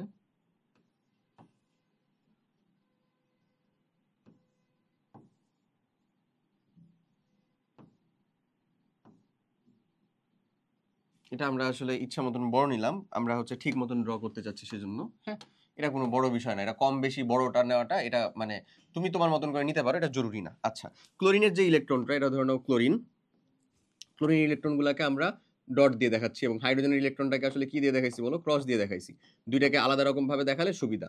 তাহলে এই যে দেখো এই ইলেকট্রনটা, সো হাইড্রোজেন আসলে হিলিয়ামের ইলেকট্রন বিন্যাসটা অর্জন করে আছে। এই যে 7টা ইলেকট্রন না, 7টা ইলেকট্রনের ভিতরে একটা ইলেকট্রন শেয়ার করতেছে, এরকম হাইড্রোজেনের ইলেকট্রন বিন্যাসটা কার পাইছে? হিলিয়ামের, সেও খুশি। ক্লোরিনও পেয়ে গেল আর্গনের, সেও খুশি, মানে তারা স্থিতিশীল, দিয়ে তৈরি করে ফেললো তোমার যৌগটা কি? HCl, হাইড্রোক্লোরিক অ্যাসিড, এই যৌগটা তৈরি করে ফেলতেছে। মানে হাইড্রোক্লোরিক অ্যাসিডে আসলে তড়িৎ ঋণাত্মকতার পার্থক্য এত পরিমাণে বেশি থাকে যে সেটা আসলে আংশিক ধনাত্মক এবং আংশিক ঋণাত্মক অবস্থা সৃষ্টি করে। সেগুলো আলাদা কনসেপ্ট, সেটা আয়নিকের মতন আচরণ করে। এক্স্যাক্টলি, সকল সমযোজী যৌগই হচ্ছে যে একবারে পিওর সমযোজী যৌগ কখনো হয় না। ঠিক একই রকম ভাবে সকল আয়নিক যৌগই পিওর আয়নিক যৌগ হয় না। এটা কোয়ান্টিটিভলি আসলে মেজার করা না গেলেও কোয়ালিটিভলি মেজার করা যায়, বা এটা আসলে বলা যেটা গুণগতভাবে মেজার করা যায়। কে কার থেকে কতটুকু কম কতটুকু বেশি সেটাকে মেজার করা যায়, কে বেশি হবে কে কম হবে সেটাকে মেজার করা যায়। কিন্তু পরিমাণে যদি চিন্তা করো, যেটা আসলে এত কতটুকু আয়নিক কতটুকু সমযোজী, এটাকে এত সহজে মেজার করা যায় না। বুঝা গেছে? আচ্ছা, সেখানে আমরা যাবো পরে। ধরো হচ্ছে যদি আমি বলি যে ভাই সোডিয়াম ক্লোরাইড আছে এখানে, আর এখানে পটাশিয়াম ক্লোরাইড আছে, দুইটার ভিতরে কে আয়নিক বেশি হবে কে কম আয়নিক হবে, হ্যান ত্যান এরকম ভাবে যদি আমি তোমাকে বলি, তাহলে অবশ্যই এটা তুলনা করা সম্ভব। ঠিক আছে, ম্যাথমেটিক্যাল ভ্যালু দিয়ে না হলেও কোয়ালিটেটিভলি বা গুণগতভাবে ইজিলি তুলনা করা সম্ভব কোয়ালিটি দিয়ে। আচ্ছা, তো সমযোজী বন্ধনের কনসেপ্টটা আশা করি ধরতে পারছো বা বুঝতে পারছো। ও কিন্তু ইলেকট্রনটা শেয়ার করলেও 18টাতে চলে যেতে পারে, আর একটা ইলেকট্রন গ্রহণ করলেও। যখন দেখতেছে ইলেকট্রন দাতা পরমাণু নাই সেখানে, মানে ক্যাটায়ন নাই, ইলেকট্রন কেউ দিতেছে না, তখন তো সে চাইলে ইলেকট্রনটাকে গ্রহণ করতে পারছে না। তখন সে ভাগাভাগির কনসেপ্টে যাবে, যে আচ্ছা ঠিক আছে বাবা, আমারটাও শেয়ার করতে রাজি আছি, তুমি তোমারটাও একটু শেয়ার করো। সিম্পল হিসাব। পরীক্ষা হলের ভিতরে আসো, কেউ তোমাকে হচ্ছে ডিরেক্টলি বলে দিচ্ছে না যে এই নে তুই লেখ, আমার দরকার নাই, এরকম বলতেছে না। তখন তোমাকে আসলে ওই মিউচুয়ালিজমে যেতে হবে। ঠিক আছে, আমারটা দেখাচ্ছি, তোমারটাও হচ্ছে যে মানে তোমার খাতাও আমাকে আর কি দেখাও, এই যে এরকম বেসিক হিসাব। ঠিক আছে, তখন তোমাকে শেয়ারের হিসাবে যাওয়া লাগবে। আচ্ছা, আসো তাহলে সেটা যদি হিসাবে যদি আমরা একটু পড়ি, এখানে এই একটাই কথা বলা হচ্ছে যে আগেরটাতে আমরা দেখলাম একটা ধাতব পরমাণু ইলেকট্রনটা ত্যাগ করছে, ঠিক একই রকম ওই সময় একটা অধাতব পরমাণু ইলেকট্রনটাকে গ্রহণ করছে। ধাতব যে ইলেকট্রনটাকে ত্যাগ করলো সে পজিটিভ চার্জে চার্জিত হলো, ক্যাটায়ন তৈরি করলো। অধাতব যে ইলেকট্রনটাকে গ্রহণ করলো সে নেগেটিভ চার্জে চার্জিত হলো এবং অ্যানায়ন তৈরি করলো। তারা স্থির বৈদ্যুতিক আকর্ষণ বল দ্বারা যুক্ত আছে, সেই বলটাকে আমরা বলে দিচ্ছি কি, সেই বলটাকে আমরা বলে দিচ্ছি হচ্ছে আয়নিক বন্ধন বা তড়িৎযোজী বন্ধন। ওকে, সর্বশেষ শক্তি স্তরে অধাতব পরমাণু শক্তি স্তরে স্থানান্তর করে ক্যাটায়ন ও অ্যানায়ন তৈরির মাধ্যমে আয়নিক বন্ধন সৃষ্টি করে। কিন্তু যদি দেখা যায় যে দুইটাই দেখো, দুটি অধাতব পরমাণুর ভিতরে যদি বন্ধনটা গঠিত হয় তাহলে কিরকম ভাবে ঘটতে পারে? ঠিক আছে, ইলেকট্রন সেখানে তো নিশ্চয়ই ত্যাগ করা মোটেও সহজ কথা না, ইলেকট্রন তো ত্যাগ করা সম্ভব না। তাহলে তাদের ভিতরে বন্ধন কেমন তৈরি করা যাবে? চলো আমি এখানে আরেকটা জিনিস দেখাই দিই আগে, সেটা হচ্ছে এই যে এ আর এ, এদের ভিতরে আবার আলাদা একটু কাহিনী আছে, সেটা একটু পরে যাব বা বুঝবো। ঠিক আছে, দুটি পরমাণুর মধ্যে এখন পর্যন্ত সর্বোচ্চ যেটা বন্ধন থাকতে পারে সেটা হচ্ছে তিনটা, সর্বোচ্চ ত্রিবন্ধন পর্যন্ত থাকতে পারে। মানে আমাদের সমযোজী বন্ধনটা, এই যে ধরে নাও ক্লোরিন, ক্লোরিনের বন্ধনটা কেমন থাকে? একটা ক্লোরিন পরমাণু আর একটা ক্লোরিন পরমাণু, মানে একক বন্ধন। কেমন থাকে? একক বন্ধন। অক্সিজেন এর মধ্যে থাকে কিভাবে বলতো? দ্বিবন্ধন।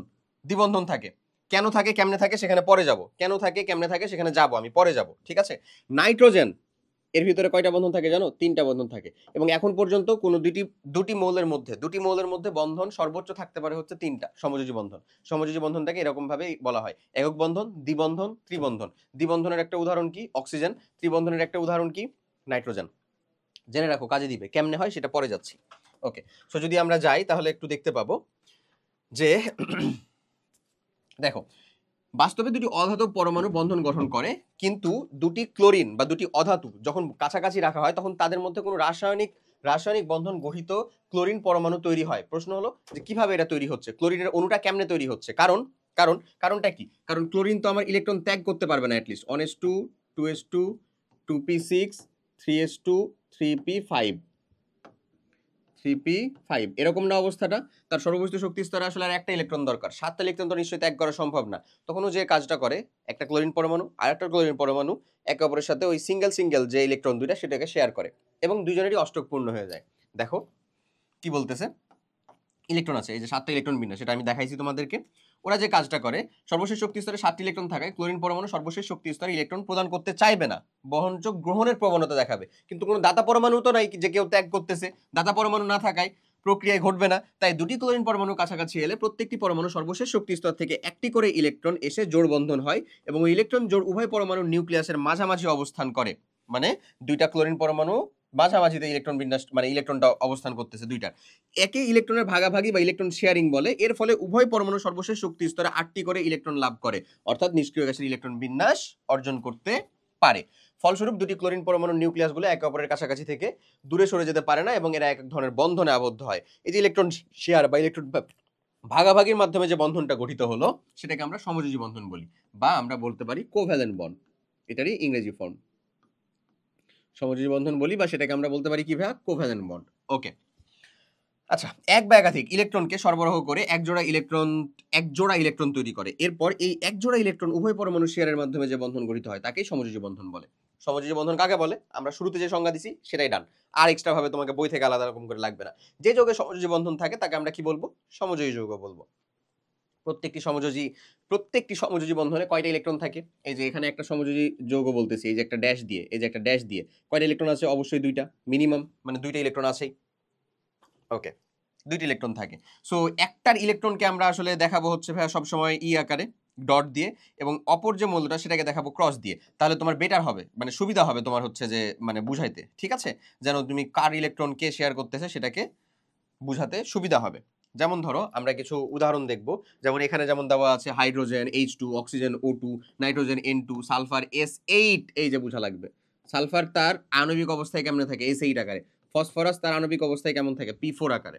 দেখো ফসফরাস P4, এটা কিন্তু ওই যে যখন আমরা ওই যে 3rd চ্যাপ্টার কমপ্লিট করলাম অণুর অবস্থা কিরকম ছিল তখনও কিন্তু বলছিলাম ব্রোমিন, Br2, আয়োডিন, এটা তো দ্বিআণবিক গ্যাস। ফ্লোরিন, আমাদের যে হ্যালোজেন গ্যাসগুলো আছে নাইট্রোজেন, অক্সিজেন, এরাও হচ্ছে যে আসলে কি দ্বিআণবিক গ্যাস।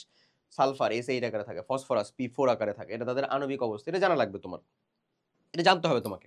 ঠিক আছে, এখন যদি আমি দেখাই তোমাকে যে একটা জায়গাতে কিভাবে আসলে ইলেকট্রনটা এরকম ভাবে শেয়ার করতেছে তারা, হাইড্রোজেন পরমাণুতে ইলেকট্রনের শেয়ারটা কেমন হয়, একটা হাইড্রোজেনের ধরো ইলেকট্রন এরকম, আর একটা হাইড্রোজেনের ইলেকট্রনটাকে ধরতেছি আমরা এরকম, দিয়ে তারা তৈরি করতেছে কি H2।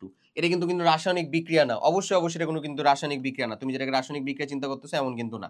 এই যে H2 মানে কি, এই যে হাইড্রোজেন বন্ড হাইড্রোজেন, এটার আসলে ফরমেশনটা কেমন থাকে, ধরো এই যে একটা হাইড্রোজেন ভাব, এর যে একটা ইলেকট্রন এরকম, ঠিক আছে, এটাকে ধরে নেওয়া হচ্ছে এমন। তো আমরা যদি এটাকে চিন্তা করি, তাহলে এটাকে দেখতে পাবো হচ্ছে ধরে নাও এমন। এই যে মনে করেন এটা হাইড্রোজেন, তার ইলেকট্রনটা হচ্ছে এরকম দিলাম। আর এই যে মনে করেন এটার যে হাইড্রোজেন, এই হাইড্রোজেনের ইলেকট্রনটাকে আমরা দিচ্ছি হচ্ছে এই যে এরকম দিলাম, এখানেও একটা হাইড্রোজেন আছে। এবার ওরা যে কাজটা করবে সেটা হচ্ছে পরস্পরের কাছাকাছি এসে একটা বন্ধন গঠন করবে, এই যে এমন, দেখো এই যে এমন। আচ্ছা, ওর ইলেকট্রনটার কালারটাকে একটু চেঞ্জ করো তো, এর ইলেকট্রন কালারটাকে আমরা এমন দিলাম, এই যে হাইড্রোজেন, দেখো তাহলে এই হাইড্রোজেনের এই এই যে এই হাইড্রোজেনের আসলে দুইটা ইলেকট্রন ফিল আপ হলো, ও হাইড্রোজেনের দুইটা ইলেকট্রন ফিল আপ হলো, সমযোজী বন্ধন গঠন হলো। এই বন্ধনটাকে আমরা দেখাই হচ্ছে এইচ বন্ড এইচ এই আকারে।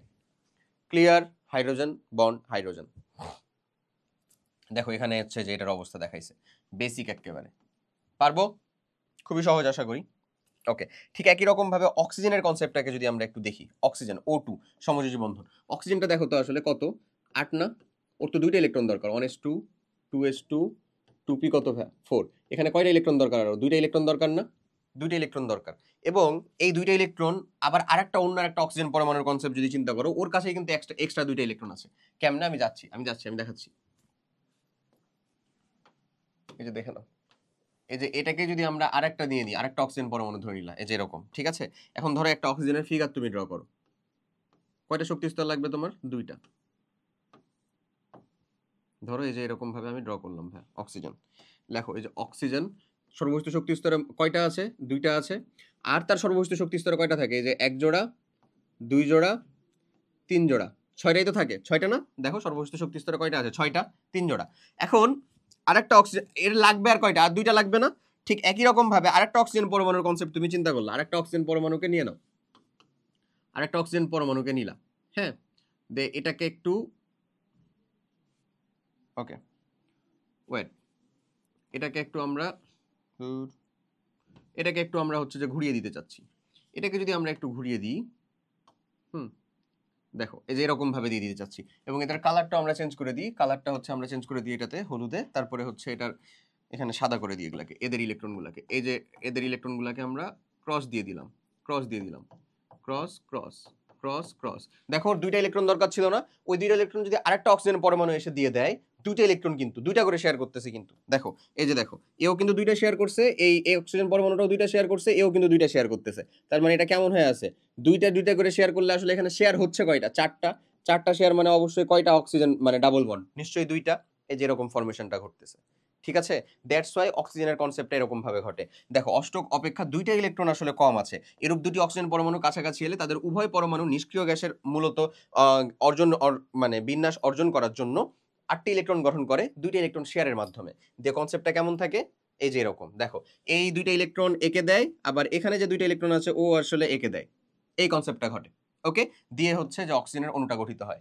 একই রকম ভাবে যদি তুমি নাইট্রোজেনের অণুটা গঠন করার চিন্তা করে থাকো, বা নাইট্রোজেনের অণুটা গঠন করার কনসেপ্টটাকে দেখো, এখানে ধরো হচ্ছে যে double bond, O double bond, O2 এর ক্ষেত্রেও O double bond O, but এই যে ধরুন এখানে Cl2, ওর আসলে কয়টা ইলেকট্রন দরকার? একটা, that's why C single bond C, মানে Cl সিঙ্গেল বন্ড Cl এরকম আকারে থাকবে। ডাজন্ট মিন যে আসলে O2 এর ক্ষেত্রে এমন হয়েছে ভাই, Cl2 এর ক্ষেত্রে ডাবল বন্ড না, তোমাকে জানতে হবে আসলে ইলেকট্রন কয়টা শেয়ার হচ্ছে ওখানে, না জানলে তো ভুলভাল দিলে হলো না রে ভাই। ওকে, এখানে দেখো এখানে কাকে নাই? পানিকে নেয়, হ্যাঁ পানির কনসেপ্টটা যদি চিন্তা করো, তাহলে এখানে দুইটা হাইড্রোক্সিল গ্রুপ, হাইড্রোক্সিলের বন্ধন আছে, H2O এমন, এর চেহারার দিকে ভালো করে তাকাও, H2O। এই H2 এর ভিতরে সমযোজী যৌগের মধ্যে কেন্দ্রীয় মৌল খুঁজতে পারা একটা গুরুত্বপূর্ণ কাজ। ওটা যদি খুঁজে পাও তাহলে এটার বন্ধনটা আর কি এরকম ভাবে থাকবে, এটা তুমি চাইলেও দেখাতে পারো, বুঝাইতে পারো। এটা যে এরকম ভাবেই থাকবে এটা কই থেকে জানলা? তুমি তো চাইলে এটাকে সরল রেখাও দিয়ে দিতে পারতা, যদি এরকম দিয়ে দাও, এই যে হাইড্রোজেন, এই যে হাইড্রোজেন, তাহলে কি ভুল হবে? আপাত দৃষ্টিতে ভুল হবে না, বাট এটা এরকম দেওয়া বেটার, কারণ তুমি যখন মানে এর পরবর্তী শ্রেণীতে উঠবা আসলে তখন জানতে পারবা যে আয়নিক যৌগে যেমন স্ফটিক বা কেলাসের কথা বললাম, সমযোজী যৌগেরও অণুর একটা নির্দিষ্ট আকার আছে, ওই নির্দিষ্ট আকারটাই মেনটেন করাটা সব থেকে বেটার। ওই নির্দিষ্ট আকার আছে, যেমন এর আকারটা হচ্ছে ভি শেপড, কেমন? ভি শেপড, পানির আকারটা। দ্যাটস ওয়াই ওটাকে এরকম ভাবে দেখাইছি। এটা সরল রৈখিক না যে তুমি এরকম ভাবে দেখাবা, তাই এটা দেখানো বেটার, মানে অনুচিত। তুমি যদি দেখাও তাহলে তোমার এই বয়সের জন্য ভুল হয়ে যাবে, এমন বলবো না আমি, ভুল হবে না, বাট অনুচিত। তাহলে ও আসলে কি করতেছে, একটা অক্সিজেন পরমাণুর আসলে কয়টা ইলেকট্রন দরকার ছিল সর্ববহিষ্ঠ শক্তি স্তরে? 2টা ইলেকট্রন। 2টা হাইড্রোজেন মৌল 2টা ইলেকট্রন শেয়ার করতেছে। তাহলে হাইড্রোজেন মৌল যে অক্সিজেনের যে ইলেকট্রনটাতে শেয়ার করতেছে, হাইড্রোজেন ভাবতেছে ওরও 8টায় ফিল আপ হইলো, অক্সিজেন ভাবতেছে ওরও 8টা ফিল আপ হইলো। সিম্পল। ঠিক আছে, এই যে দেখো কনসেপ্টটা দেখলেই বুঝতে পারবা, 2টা হাইড্রোজেন একটা অক্সিজেন মৌলের সাথে এই যে এরকম ভাবে কনসেপ্টটাকে ঠিকঠাক করছে। ক্লিয়ার ভাইয়া? আশা করি বুঝতে পারছো। ওকে, এখন যদি আমি এটারই তোমাকে হচ্ছে যে কথাবার্তাগুলো বলে বুঝাই তাহলে বুঝতে পারবা এখানে কি ঘটে আসলে। দেখো, পানির অণুতে, শুনে থাকো, পানির অণুতে অক্সিজেন 2 জোড়া, হাইড্রোজেন 4টি ইলেকট্রন আসলে এখানে কোনো বন্ধন গঠন করেনি। মানে যে আরো যে 4টা ইলেকট্রন আছে, কোন 4টা? এই যে দেখো তো, এই 4টা। এর সাথে বন্ধন গঠন করলো ধরে নাও এটা, এর সাথে বন্ধন গঠন করলো ধরে নাও এটা। এই যে এই দুইটা বন্ধন তো গঠন করেনি, করছে? করেনি। এদেরকে বলা হয় নিঃসঙ্গ জোড় ইলেকট্রন। সর্ববহিষ্ঠ শক্তি স্তরে আছে কিন্তু কোনো বন্ধন গঠন করেনি। এদেরকে কি বলবো আমরা? লন পেয়ার ইলেকট্রন বা নিঃসঙ্গ জোড় ইলেকট্রন। নিঃসঙ্গ জোড় ইলেকট্রন, বন্ড পেয়ার মানে লন পেয়ার ইলেকট্রন, বা এটাকে আমরা কি বলতে পারি? নিঃসঙ্গ জোড় ইলেকট্রন। ক্লিয়ার? ওকে, নিঃসঙ্গ জোড় ইলেকট্রন, আশা করি বুঝতে পারছো। নিঃসঙ্গ জোড় ইলেকট্রন। আচ্ছা, আমি একটু কথা বলি। আচ্ছা, তাহলে দেখলা যেটার কথা বললাম, সমযোজী বন্ধনের ক্ষেত্রেও আমরা নিঃসঙ্গ জোড় কিছু ইলেকট্রন পাইলাম। এই ইলেকট্রনগুলা দিয়েও আসলে বন্ধন গঠিত হইতে পারে। আমি তোমাকে জাস্ট একটু বেসিক কনসেপ্ট দেখাবো, বা একেবারে খুব অল্প, যেটা তোমাকে আসলে এখানে দেখাতে নিষেধ করা হচ্ছে। এখানে বলা হচ্ছে এই বিষয়গুলো তোমরা উচ্চতর শ্রেণীতে জানতে পারবা, বাট তুমি একটু জেনে নাও যে ধরে নাও H2O, এখানে তো এই বন্ধনটা গঠন হয়েছে, বা এটাকে যদি তুমি আসলে আরো একটু ভেঙে লিখো তাহলে লিখতে পারো হচ্ছে যে এরকম হাইড্রোজেন হাইড্রোজেন, এখানে হচ্ছে তার এক জোড়া ইলেকট্রন, এখানে হচ্ছে তার এক জোড়া ইলেকট্রন, এরকম। ওই এক জোড়া ইলেকট্রনগুলোকে আমরা কি বলতেছি? নিঃসঙ্গ জোড় ইলেকট্রন। আমরা যে যৌগমূলক পড়াইলাম না তোমাকে, সো ধরে নাও তার ভিতরে আমি একটা হাইড্রোনিয়াম আয়নের কথা বলছিলাম, মনে আছে? ধরে নাও একটা H+ আয়ন আছে। H+ আয়ন মানে কি? ওর 1s0, একটা মাত্র ইলেকট্রন ছিল না হাইড্রোজেনে, সে তো ইলেকট্রনটা ত্যাগ করে দিছে। H+ আয়ন মানে কি? এমন না, একটা ইলেকট্রন ছিল সে ত্যাগ করে দিছে, তার মানে 1s পুরাটাই ফাঁকা আছে।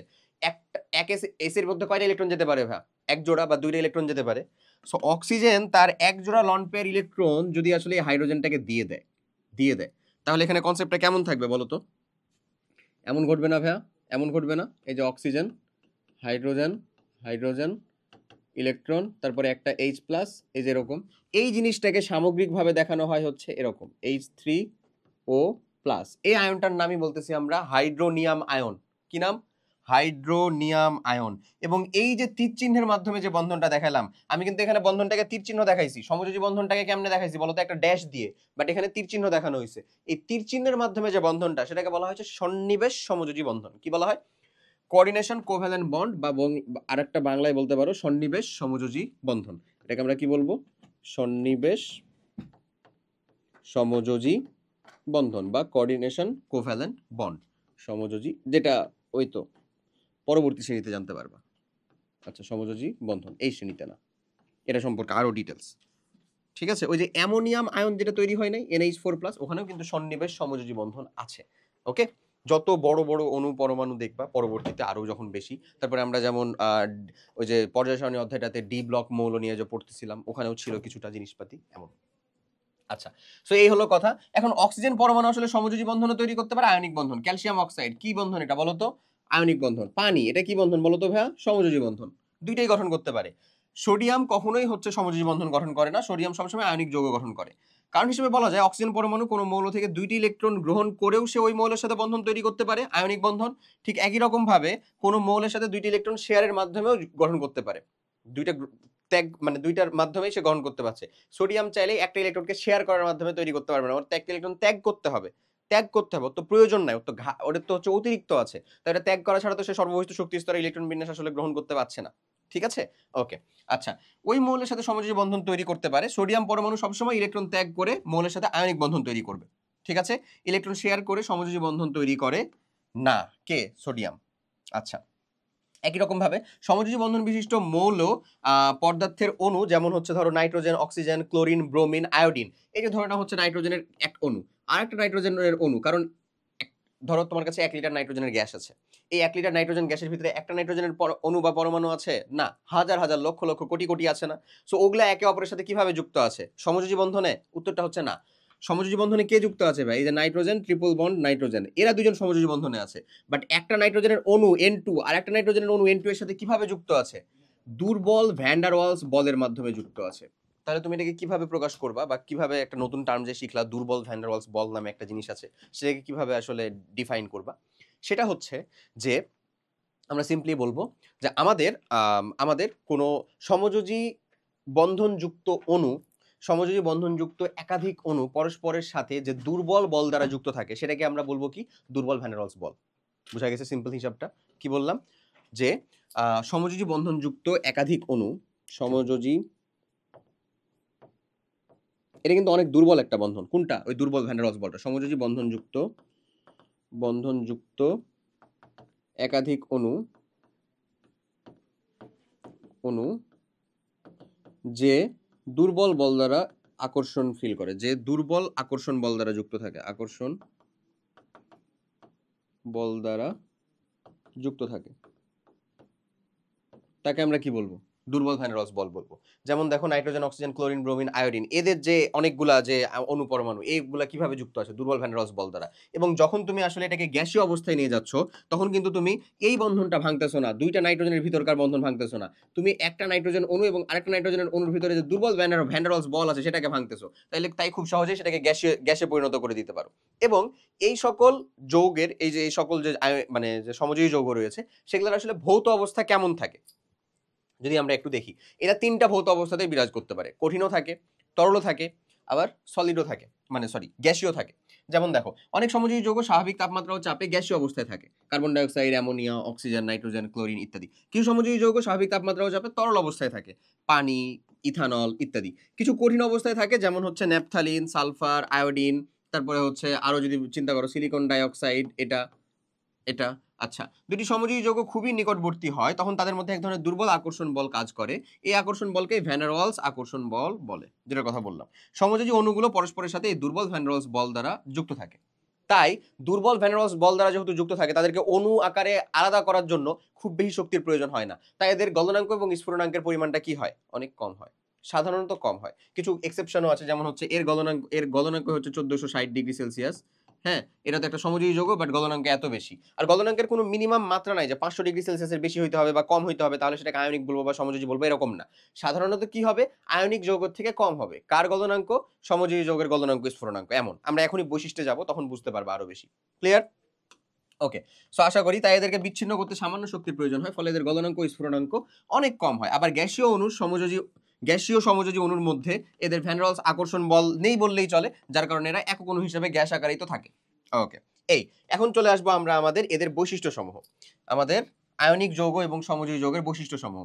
বিশ্বাস করো, গঠন করতে যে এত পরিমাণে আমি তোমাদেরকে জিনিসপাতিগুলো দেখালাম যে তুমি বৈশিষ্ট্য অর্ধেক অলরেডি কমপ্লিট করে ফেলছো। সো আমরা আয়নিক এবং সমযোজী যৌগের ভিতরে যে বৈশিষ্ট্যগুলো নিয়ে পড়াশোনা করবো মেইনলি, সেটা হচ্ছে প্রথম আমরা যে বৈশিষ্ট্য নিয়ে পড়াশোনা করব সেটা হচ্ছে আমাদের গলনাঙ্ক, স্ফুটনাঙ্ক, তারপরে হচ্ছে আমাদের ভাইয়া দ্রাব্যতা। ঠিক আছে, গলনাঙ্ক, স্ফুটনাঙ্ক, তারপরে আমরা পড়বো হচ্ছে দ্রাব্যতা, তারপরে তড়িৎ পরিবাহিতা। একেবারে চলে গেছে। গলনাঙ্ক, স্ফুটনাঙ্ক, দ্রাব্যতা, তারপরে পড়বো হচ্ছে আমরা বিদ্যুৎ পরিবাহিতা, তড়িৎ পরিবাহিতা। এই তো। আচ্ছা, এই 3টা বৈশিষ্ট্য নিয়ে মেইনলি আমরা হচ্ছে দেখব। গলনাঙ্ক, স্ফুটনাঙ্ক,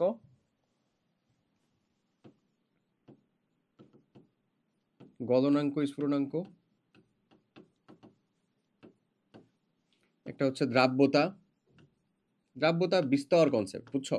তারপরে হচ্ছে বিদ্যুৎ পরিবাহিতা, বুঝতে পারবা। থামো, আমি যাচ্ছি। বিদ্যুৎ পরিবাহিতা। আচ্ছা, যদি এই হয় তো প্রথমে আমরা যাব গলনাঙ্ক, স্ফুটনাঙ্ক। আয়নিক যে যৌগগুলো, এখানে একটা ক্যাটায়ন একটা অ্যানায়ন পরস্পর স্থির বৈদ্যুতিক আকর্ষণ বল দ্বারা যুক্ত থাকে। এদেরকে যখন আমি তাদেরকে গলাতে চাইবো, তার ভৌত অবস্থার পরিবর্তন করতে চাইবো, স্ফুটনাঙ্ক বা গ্যাসে পরিণত করতে চাইবো, মুক্ত অণু হিসেবে আলাদা করতে চাইবো, তখন আমাকে স্থির বৈদ্যুতিক আকর্ষণ বলটা ভাঙা লাগবে, অনেক বেশি শক্তির প্রয়োজন হবে। তাই গলনাঙ্ক, স্ফুটনাঙ্ক অটোমেটিক্যালি তার বেশি হবে। যখন সমযোজী বন্ধনের কথা চিন্তা করবো, সমযোজী যৌগের কথা চিন্তা করবো, ধরো মিথেনের 2টা অণু, পানির 2টা অণু পরস্পর কি বন্ধনে যুক্ত আছে? পানির 2টা অণু কিন্তু পরস্পরের সাথে শুধু দুর্বল ভ্যান ডের ওয়ালস বল না, আরেক ধরনের বন্ধন আছে, মনে আছে একেবারে শুরুতে বলছিলাম রাসায়নিক বন্ধন, ওখানে হাইড্রোজেন বন্ধন নামে একজন, পানির ভিতরে কিন্তু হাইড্রোজেন বন্ধন আছে, তুমি জেনে থাকো, তোমার খুব বেশি প্রয়োজন নাই, এটা একেবারে লিখিত আকারে বইয়ে তোমাকে দেওয়াই নাই, তো যাই হোক জেনে থাকো খালি। আচ্ছা, তো এই যে হাইড্রোজেন বন্ধন, এই হাইড্রোজেন বন্ধন ভাঙতে আবার ওই সমযোজী ভ্যান ডের ওয়ালস বন্ধন থেকে একটু বেশি শক্তি লাগে, একটু বেশি শক্তি লাগে মানে আয়নিক বন্ধনের সমান লাগবে এমন কিন্তু না, একটু বেশি লাগবে, ব্যাপারটা এরকম। সেজন্যই পানি কিন্তু ভৌত অবস্থায় তরল, বাট পানি তরল হইলেও এই যে H2O তরল, বাট ধরো পানির মতনই অক্সিজেনের সাথে নিচের যে পাবলিক সেটা কি H2S না, H2S কি তরল না, ও হচ্ছে গ্যাসীয়, কারণ এর ভিতরে আছে হচ্ছে ভ্যান ডের ওয়ালস বল, আর ওর ভিতরে থাকে কি আসলে হাইড্রোজেন বন্ধন বা হাইড্রোজেন বন্ধন। এটা কেন থাকে এটাও জানতে পারবা, সেটাও পরবর্তী শ্রেণীতে, এখন জানার দরকার নাই। এটা থাকে হচ্ছে তার আসলে ওই মানে তীব্র তড়িৎ-ঋণাত্মকতার পার্থক্যের জন্য। ঠান্ডা লাগা শুরু হয়েছে, বুঝছো? আচ্ছা, সো তাহলে বুঝতে পারছো, এখন যদি আমি গলনাঙ্ক স্ফুটনাঙ্কের কথা কনসেপ্টটা চিন্তা করি, তাহলে অবশ্যই আয়নিক যৌগের আমার চোখ বন্ধ করে বেশি, সেটার কারণ কি, তাদের মধ্যকার যে বন্ধন সেটা কি স্থির বৈদ্যুতিক আকর্ষণ বল দ্বারা যুক্ত থাকা যে আয়নিক বন্ধন, সেটার কারণে। চলো একটু যদি পড়ি বুঝি। আয়নিক বন্ধন থাকে যেই যৌগে আয়নিক যৌগ বলে, এবং সমযোজী বন্ধন থাকে সেটাকে সমযোজী যৌগ বলবো। আয়নিক যৌগের গলনাঙ্ক স্ফুটনাঙ্ক অনেক বেশি হয়, কিন্তু সমযোজী যৌগের গলনাঙ্ক স্ফুটনাঙ্ক কম। কেন? এটি আসলেই সত্যি আয়নিক যৌগে ধনাত্মক এবং ঋণাত্মক আধান থাকে, এই আধানদ্বয় পরস্পরের সাথে কি দৃঢ়ভাবে আবদ্ধ থাকে, কি বলের মাধ্যমে, স্থির বৈদ্যুতিক আকর্ষণ বলের মাধ্যমে। এরকম অসংখ্য ধনাত্মক ও ঋণাত্মক আধান পরস্পরের কাছাকাছি এসে ত্রিমাত্রিক সুবিন্যস্ত হয়ে একটা স্ফটিক তৈরি করে, স্ফটিক বা কেলাস বলছি না, ওকে। এতে আন্তঃআণবিক আকর্ষণ বলের অনেক বেশি, তাই এদেরকে একে অপরের কাছে দূরে সরিয়ে নিয়ে যেতে অনেক পরিমাণে শক্তি লাগে, ঠিক আছে, বা গলিয়ে ফেলতে অনেক বেশি তাপ শক্তির প্রয়োজন হয়, কাজের এদের গলনাঙ্ক স্ফুটনাঙ্ক অনেক বেশি হয়। অপরদিকে সমযোজী অনুসমূহের ভিতরে আন্তঃআণবিক আকর্ষণ বল দুর্বল ভ্যান ডের ওয়ালস বল, যেটা খুব সহজেই কিছু পরিমাণ শক্তি দিলে আসলে এটা আন্তঃআণবিক দূরত্বটা অনেক বেশি বেড়ে যায়, আন্তঃআণবিক আকর্ষণ বলটা কমে যায়। ফলে এর কারণে ভ্যান ডের ওয়ালস বলের কারণে মূলত ভ্যান ডের ওয়ালস বল বেলর কারণে থাকে, কাজেই সমযোজী যৌগে আন্তঃআণবিক আকর্ষণ বল অনেক কম হয়। এজন্য এদেরকে সামান্য তাপ প্রদান করলে এরা পরস্পরের দিক থেকে অনেক দূরে সরে যায়। সিম্পল হিসাব। তুমি চাইলে এটা কিন্তু নিজেও রিডিং দিতে পারো, আমি যা বলছি এটুকু রিডিং দিলে তুমি আসলে এনাফ বুঝতে পারবা, এদের গলনাঙ্ক স্ফুটনাঙ্ক সাধারণত কম হয়। আচ্ছা, সোডিয়াম ক্লোরাইড এর পরিবর্তে copper sulphate, sodium nitrate, potassium chloride ইত্যাদি ব্যবহার করলেও একই বিষয় দেখবা, একই বিষয়। তোমরা যে মানে নিজে যদি একটু কাজ করার চেষ্টা করো, তাহলে গলনাঙ্ক স্ফুটনাঙ্ক অনেক বেশি। সমযোজী যৌগ হিসাবে গ্লুকোজ, চিনি ইত্যাদি ব্যবহার করে দেখো, এগুলা খুব সহজেই গলনাঙ্ক স্ফুটনাঙ্কে পৌঁছে যাবে। সমযোজী যৌগ হিসাবে আমাদের অতি পরিচিত পানি ব্যবহার করা যায়, পরীক্ষা ভাবে দেখেই করতে পারো তুমি আসলে যে তাদেরকে খুব সহজে গলিয়ে দেওয়া যায় কিনা। আচ্ছা, ওকে। এরপরে আসো হচ্ছে ভাই দ্রাব্যতা বা দ্রবণীয়তা, সলিবিলিটি। সো সলিবিলিটির ক্ষেত্রে আমরা সব সময় বুঝি আসলে যে সলিবিলিটি মানে কি, আমরা কোথায় দ্রবীভূত করব, পানিতে। আসলে বেসিক্যালি বিষয়টা এরকম না, বাট পানি হচ্ছে আমাদের যেহেতু সর্বজনীন দ্রাবক, সার্বজনীন দ্রাবক হওয়ার জন্য আমরা সেটা পানি চিন্তা করে নিই। বাট পানি যে হওয়া লাগবে এমন না, তুমি কিন্তু পানি ছাড়া অন্য কোনো একটা তরল মিডিয়াম তরলই হওয়া লাগবে এমন না, তরল ছাড়াও কিন্তু দ্রাব্যতা হইতে পারে, কঠিন দ্রাব্যতা আসতেই পারে ভাই, বিলিভ মি। মানে দ্রবের প্রকৃতি এবং দ্রাবকের প্রকৃতির উপর নির্ভর করে এটা 9 প্রকারের হতে পারে, হ্যাঁ। আবার দ্রবের আকারের উপর নির্ভর করে এগুলো আরো অনেক কয়েক প্রকারের হয়। সো আমরা ওটাতে যাবো না আর কি, এই ঝামেলার ভিতরে আমরা পড়তে চাচ্ছি না, আমরা বেসিক হিসাবটা বুঝি, আমাদের 9-10-এ যতটুকু দরকার ততটুকু আসলে বুঝি। তো আমার যেটা কথা সেটা হচ্ছে দ্রাব্যতা বা দ্রবণীয়তার। পানিতে হচ্ছে সার্বজনীন দ্রাবক, পানিতে আসলে কারা দ্রবীভূত হয়, মানে পানিতে যারা দ্রবীভূত হয় ভাইয়া, তারা হচ্ছে আমাদের আয়নিক যৌগগুলো সাধারণত পানিতে দ্রবীভূত হয়। আয়নিক যৌগ যেমন সোডিয়াম ক্লোরাইড পানিতে দ্রবীভূত হবে, তো লবণ বুঝছোই তো, আয়নিক যৌগ পানিতে দ্রবীভূত হয়। আর সমযোজী যৌগ যে কোথাও দ্রবীভূত হবে না এরকম না, আবার সমযোজী যৌগ হচ্ছে অপোলার দ্রাবকে। আচ্ছা, এই যে অপোলার কথাটা চলে আসলো, অপোলার দ্রাবকে কে দ্রবীভূত হবে ভাইয়া, সমযোজী যৌগগুলো দ্রবীভূত হবে, সেটা কোথায়, অপোলার দ্রাবকে। সমযোজী যৌগ জিনিসটা কি, কনসেপ্টটা একটু বুঝি। অপোলার দ্রাবকে দ্রবীভূত হবে কে, সমযোজী যৌগ। কাহিনীটা হইল এই যে মানে দ্রাবকের ভেতরে আয়ন সৃষ্টি হবে কিনা এটার উপর ভিত্তি করে তাকে দুই ভাগে ভাগ করা হয়, একটা হচ্ছে পোলার দ্রাবক, একটা হচ্ছে অপোলার দ্রাবক। আয়ন সৃষ্টির উপর ভিত্তি করে দ্রাবক কয় ধরনের বলতো, দুই ধরনের, একটা হচ্ছে ভাই পোলার আর একটা হচ্ছে কি বলতো ভাই, অপোলার। হ্যাঁ, পোলার দ্রাবক যেটা, সেটা কি ঘটে, পোলার দ্রাবকটাতে ঘটে হচ্ছে আয়ন সৃষ্টি হবে, পজিটিভ এবং নেগেটিভ আয়ন সৃষ্টি হবে, আয়ন বা চার্জ সৃষ্টি হবে, বুঝছো। আর অপোলার দ্রাবকে কি আয়ন সৃষ্টি হবে না। সো আমরা আসলে 9-10-এর দ্রাব্যতা মানে খালি এই পোলার দ্রাবকে বা পানিতে দ্রাব্যতা বুঝি। পানিতে কিন্তু আমার আয়নিক যৌগ দ্রবীভূত হবে, কিন্তু আমার সমযোজী যৌগ কি হবে, দ্রবীভূত হবে না। সব আয়নিক যৌগ যে পানিতে দ্রবীভূত হবে এমনও কিন্তু না। ওই যে হাইড্রেশন এনথালপি আর ল্যাটিস এনথালপি, ওই যৌগটার ল্যাটিস এনথালপি ততটুকু বা তার থেকে বেশি পরিমাণে যদি পানি তাকে শক্তি দিতে পারে তাহলে সেটা দ্রবীভূত হবে, আর তার থেকে যদি বেশি দিতে না পারে বা অতটুকু যদি দিতে না পারে তাহলে দ্রবীভূত হবে না। বুঝতেছো কিনা বাংলা হিসাব? আমি তো এই জন্য ল্যাটিস এনথালপি বা ল্যাটিস শক্তির কথাটা কনসেপ্টটা অনেক আগে পড়াইছি তোমাকে বা বুঝাইছি ওখানে। ক্লিয়ার না জিনিসটা? তো এমন। আচ্ছা, এখন আমি যেটা বলতেছিলাম সেটা শোনো। এখানে একটা রুলস ফলো করা হয়, সেই রুলসটাকে বলা হয় হচ্ছে বা লাইক ডিসলভস, SOL ডিসলভস লাইকস, এই রুলসটা ফলো করা হয়। এটা কি বোঝাচ্ছে আসলে? এটা বোঝাচ্ছে হচ্ছে যার যাকে পছন্দ সে তার কাছেই যায়, বা যার প্রকৃতি যেরকম সে তার কাছে যায়, ব্যাপারটা এরকম। যেমন হচ্ছে আয়নিক যৌগ কি, আয়নিক যৌগে দেখো তো সোডিয়াম প্লাস এবং ক্লোরাইড মাইনাস, এই যে চার্জ সৃষ্টি হয়েছে না। আবার যে সমযোজী যৌগ যেমন পোলার দ্রাবক, পোলার দ্রাবক মানে কি, যে ধরে নাও হচ্ছে এটা সমযোজী যৌগ, বাট এখানে তড়িৎ ঋণাত্মকতার পার্থক্য ভাই এত পরিমাণে বেশি যে এটা আংশিক ঋণাত্মক, কারণ ও তড়িৎ ঋণাত্মকতা অনেক বেশি, ও ইলেকট্রন টেনে নেয় আসলে, আর এর কাছ থেকে নিয়ে নিচ্ছে তাই আংশিক ধনাত্মক, এর কাছ থেকে নিয়ে নিচ্ছে তাই এটা আংশিক ধনাত্মক চার্জে পরিণত হয়। এমন এই যে আংশিক, এই যে ডেল দিয়ে মানে বোঝায় হচ্ছে পার্শিয়াল চার্জ। আমরা তো এখানে শুধু প্লাস শুধু মাইনাস দিছি, এগুলো হচ্ছে ফুল চার্জ। এগুলা কি পার্শিয়াল চার্জ বা আংশিক চার্জ। এই অংশ চার্জ যেখানে সৃষ্টি হচ্ছে এটাকে পোলার দ্রাবক বলছি। যেমন পানি একটা পোলার দ্রাবক, এই পোলার দ্রাবকের ভিতরে চার্জ সৃষ্টি করা যে যৌগ, চার্জ সৃষ্টি করা যৌগ আয়নিক নাকি সমযোজী? আয়নিক যৌগ, তারা দ্রবীভূত হয়। এই কথাগুলো এখানে বলতেছে।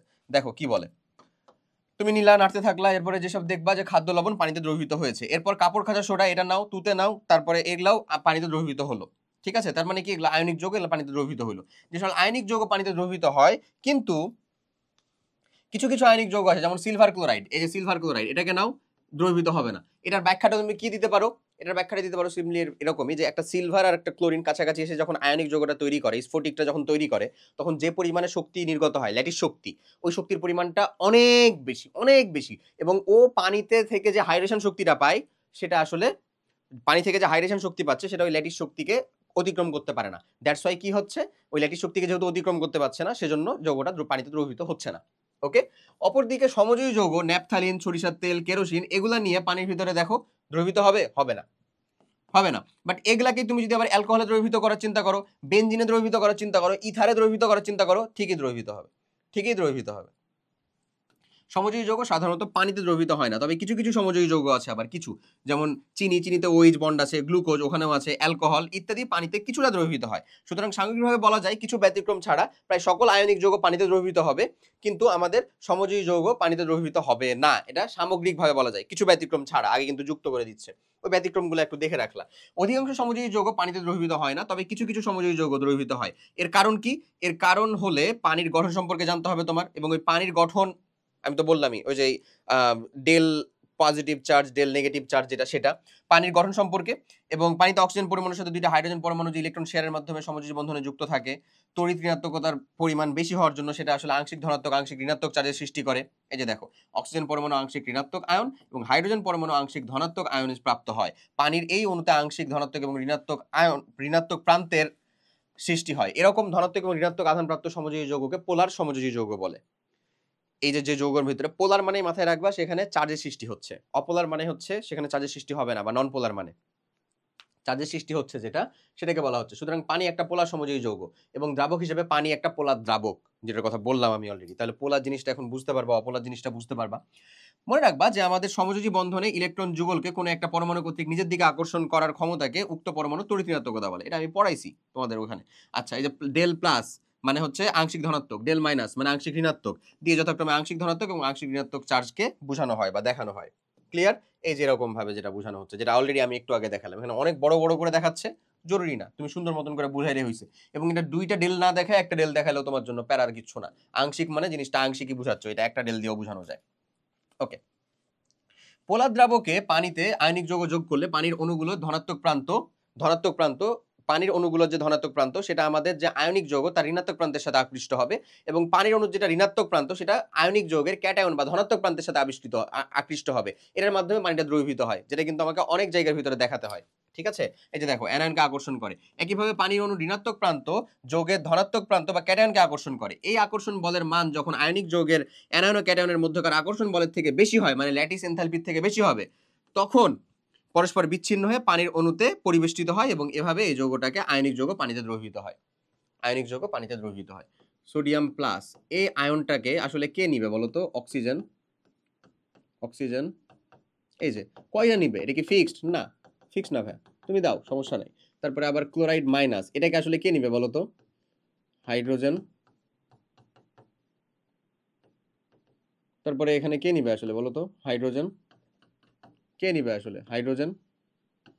হাইড্রোজেন এরকম ভাবে এটা নিতে থাকবে, তাই না? আচ্ছা, ওকে, তাহলে বুঝতে পারছো যে আসলে কিভাবে আমার যৌগটা দ্রবীভূত হচ্ছে। আয়নিক যৌগের ক্ষেত্রে ক্যাটায়নটা আমাদের অক্সিজেন বা আমাদের পোলার যে যৌগ, পোলার যে দ্রাবক সেটার ঋণাত্মক প্রান্তের সাথে, এবং অ্যানায়নটা আমার পোলার দ্রাবকের ধনাত্মক প্রান্তের সাথে যুক্ত হয়ে আলাদা হচ্ছে, এমন।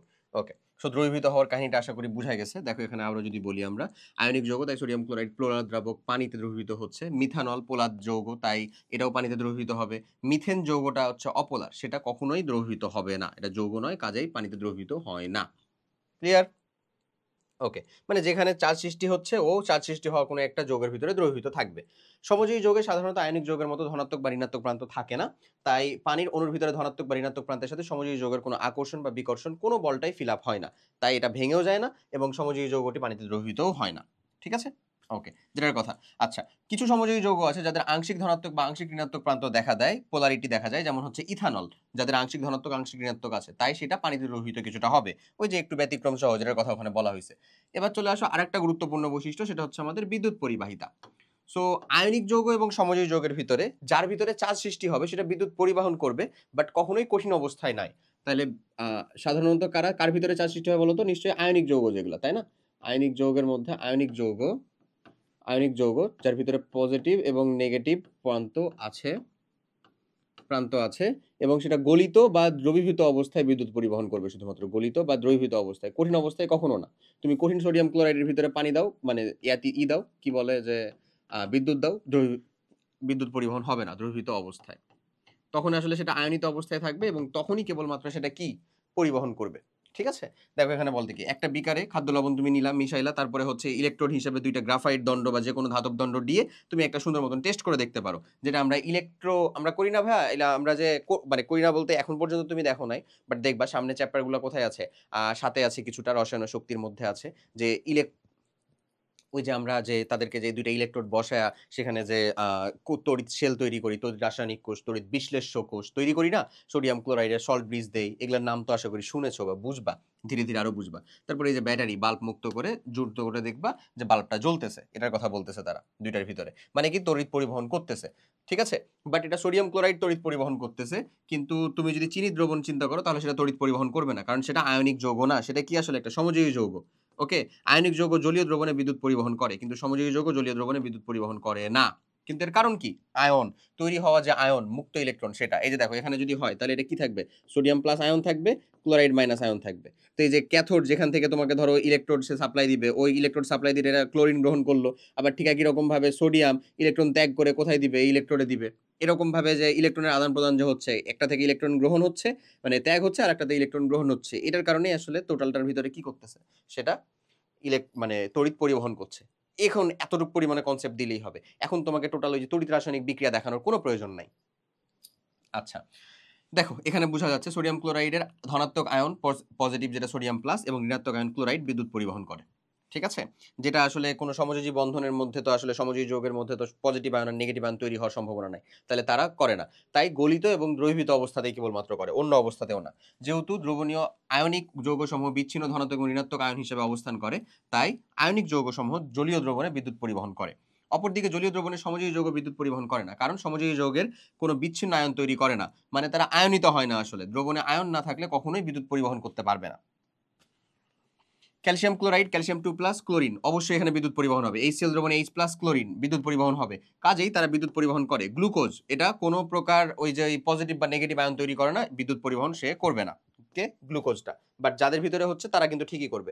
এখানে দলীয় কাজ দেওয়া আছে, এটা দেখবা, দলীয় কাজটা করার চেষ্টা করবা। ধরো এই যে এখানে লবণ ও চিনি দ্রবণের যে কেলাস সেটা, এখানে দেখো বলছে কি কেলাস গঠন ফর্মুলা, দুটি করে বিকার নিবা, তারপরে একটা বিকারে খাবার লবণ আর একটা বিকারে চিনি নিবা, এই বিকার দুটির ভিতরে পানি যোগ করে অল্প অল্প তাপ দিয়ে সেটাকে হচ্ছে যে মেল্ট করবা বা গলাবা।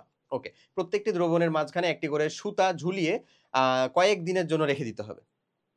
তারপর সুতাগুলো তুলে দেখো উপরে লবণ এবং চিনির ক্রিস্টাল বা কেলাস জমা হয়েছে কিনা। সুতাগুলো তুলে দেখবা সেটা আসলে ক্রিস্টালাইজেশন হয়েছে কিনা। হবে। আচ্ছা, সাধারণত আয়নিক যৌগ কেলাস আকারে থাকে, কিন্তু সমযোজী যৌগ চিনির দ্রবণটা কেলাস আকারে হবে না, আয়নিক যৌগটা ঠিক কেলাস আকারে থাকবে। তুমি অনেক ভিডিও দেখবা, তুমি ইউটিউবে সার্চ করলেই দেখো ক্রিস্টাল, মানে ক্রিস্টালের হচ্ছে যে অনেক অনেক ভিডিও দেখবা। আবার হোমমেড অনেক ক্রিস্টাল বানায়, অনেক অনেক জিনিসপাতি আছে, কালারেন্ট টালারেন্ট যোগ করে কত কত ধরনের ক্রিস্টাল বানায়, মেলা কিছু আছে। সো এই ছিল আমাদের বৈশিষ্ট্য সমূহ। 3টা বৈশিষ্ট্য আমরা দেখলাম। একটা হচ্ছে আমাদের গলনাঙ্ক স্ফুটনাঙ্ক, গুরুত্বপূর্ণ কিন্তু গলনাঙ্ক স্ফুটনাঙ্ক, কম কার বেশি কার এবং কেন সেটা দেখলা, ঠিক আছে। আচ্ছা, তারপরে দেখলা হচ্ছে তুমি আমাদের হচ্ছে দ্রবণীয়তা বা দ্রাব্যতা, যাই বলো না কেন, দ্রবণীয়তা বা দ্রাব্যতা। তারপরে দেখলা হচ্ছে তড়িৎ পরিবাহিতা। এই 3টা তড়িৎ পরিবাহিতা। ওকে, ভেরি ভেরি ইম্পর্টেন্ট ছিল। এরপরে চলো আমরা আমাদের লাস্ট যেই টপিকটা নিয়ে পড়াশোনা করব সেটা হচ্ছে মেটালিক বন্ড বা ধাতব বন্ধন। এটা সম্বন্ধে একটা বাংলা কথায় আমি বলবো, সেটা মাথায় রাখবা। মুক্ত ইলেকট্রন দ্বারা যুক্ত, মুক্ত ইলেকট্রন দ্বারা যুক্ত। এবং মুক্ত ইলেকট্রন দ্বারা যুক্ত হওয়ার জন্য এরা মানে খুব ভালো একটা বিদ্যুৎ পরিবাহী, তড়িৎ সুপরিবাহী যাকে বলবো, তো তড়িৎ সুপরিবাহী মুক্ত ইলেকট্রন দ্বারা যুক্ত হওয়ার জন্য, কারণ এখানে অনেক মুক্ত ইলেকট্রন থাকে, এটা খুব সুন্দর মতন তড়িৎ পরিবহন করতে পারে। ধরো আমি তোমাকে বলতেছি তোমার কাছে একটা লোহার রড আছে, এই যে এরকম ভাবে ভাই একটা বিএসআরএম বা কেএসআরএম এর একটা লোহার রড আছে। এই যে লোহার রড, এখানে কি ফেরাম পরমাণু একটা মাত্র আছে? একটা মাত্র, বলো তো, একটা মাত্র পরমাণু আছে? নিশ্চয়ই না। লোহার গ্রাম ভরটা যদি আসলে 1 কেজি হয়ে যায় ধরো, তো তুমি তো জানো যে 55 গ্রাম হলেই তো সেটা 1 মোল হয়ে যাচ্ছে লোহার আণবিক ভর হিসাবে, তাই না? 55 গ্রামেই 1 মোল হয়ে যাচ্ছে। 1 মোলে অণু পরমাণু আয়নের সংখ্যা কয়টা থাকে? অ্যাভোগাড্রো সংখ্যক থাকে, অ্যাভোগাড্রো সংখ্যক থাকে। সেখানে 1 কেজির ভিতরে কতগুলা আছে, কত কত কোটি কোটি অণু মানে পরমাণু আছে, আছে না? এই ফেরামের এত এত কোটি কোটি পরমাণু কিভাবে যুক্ত আছে? এই যে মুক্ত ইলেকট্রন দ্বারা যুক্ত আছে। ফেরামের সর্বহিত শক্তি স্তর বা আউটার মোস্ট শেলে যে ভ্যালেন্স ইলেকট্রন বা যোজনী ইলেকট্রন বা যোজ্যতা ব্যান্ডের যে ইলেকট্রন, এই ইলেকট্রনগুলো দ্বারা যুক্ত আছে, ঠিক আছে। এই মুক্ত ইলেকট্রন দ্বারা যুক্ত যে বন্ধন সেটাকে আমরা বলি কি? ধাতব বন্ধন। আসো একটু বোঝার চেষ্টা করি যদি। তাহলে আয়নিক বন্ধন আর সমযোজী বন্ধন সম্পর্কে আমরা জেনেছি, সেটা নিয়ে আমাদের কোনো কথা নাই।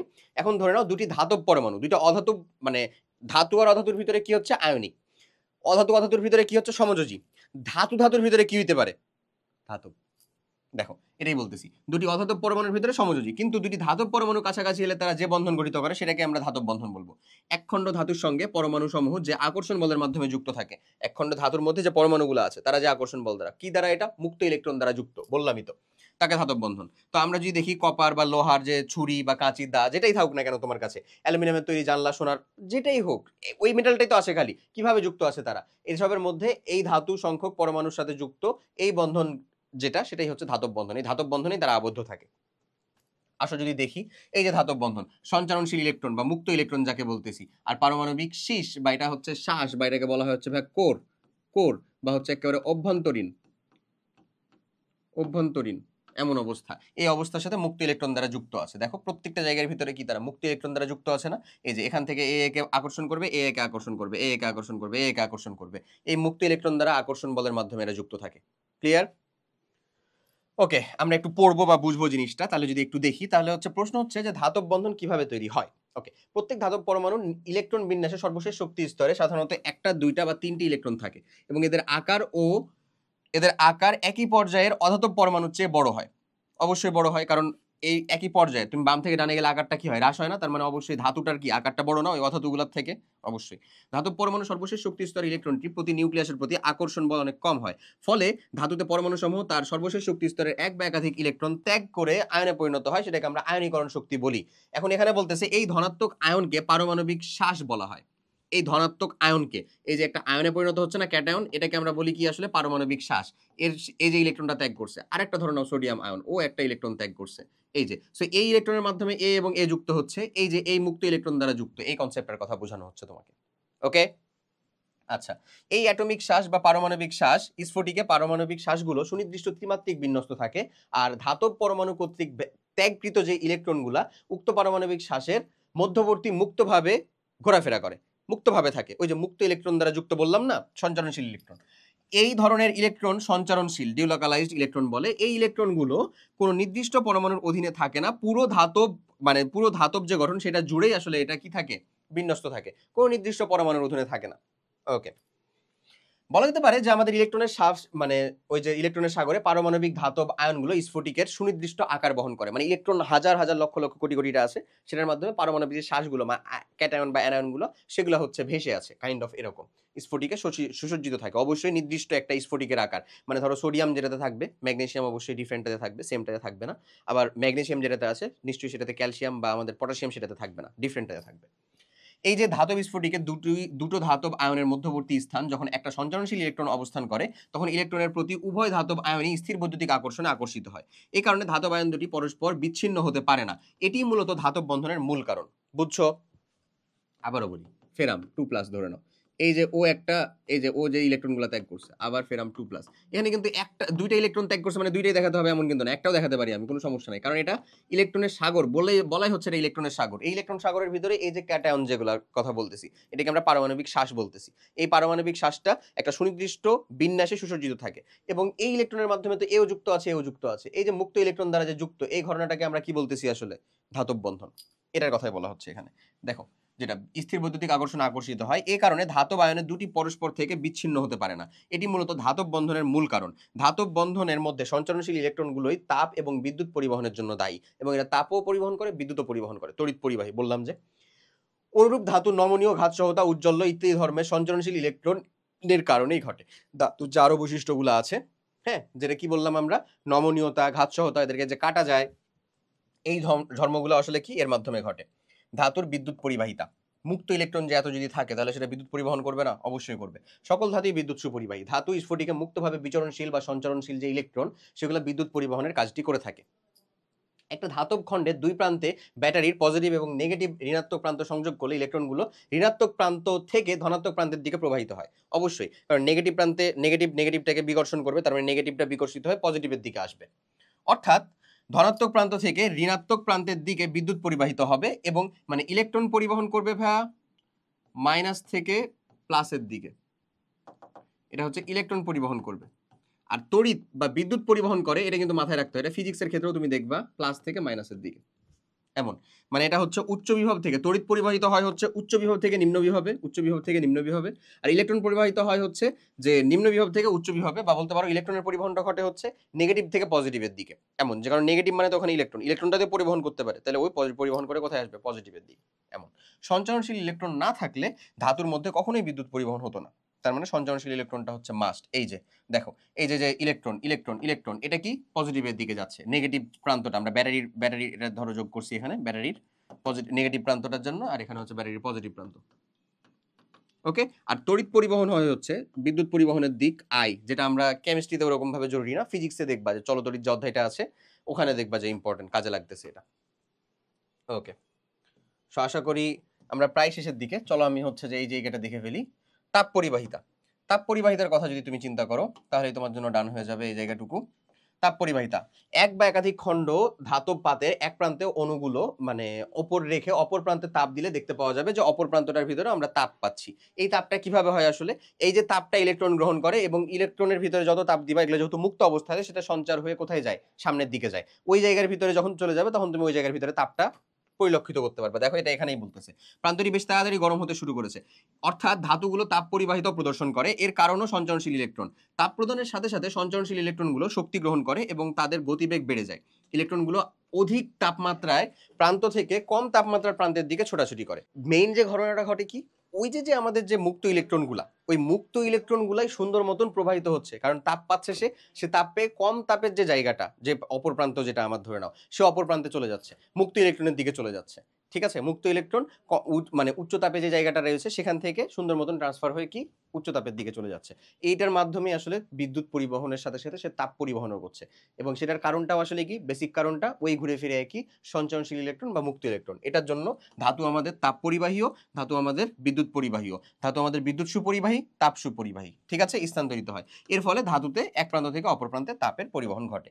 এই কারণগুলাই তোমাকে ব্যাখ্যা করে দেখাতে হবে, ব্যাখ্যা করে বলতে হবে।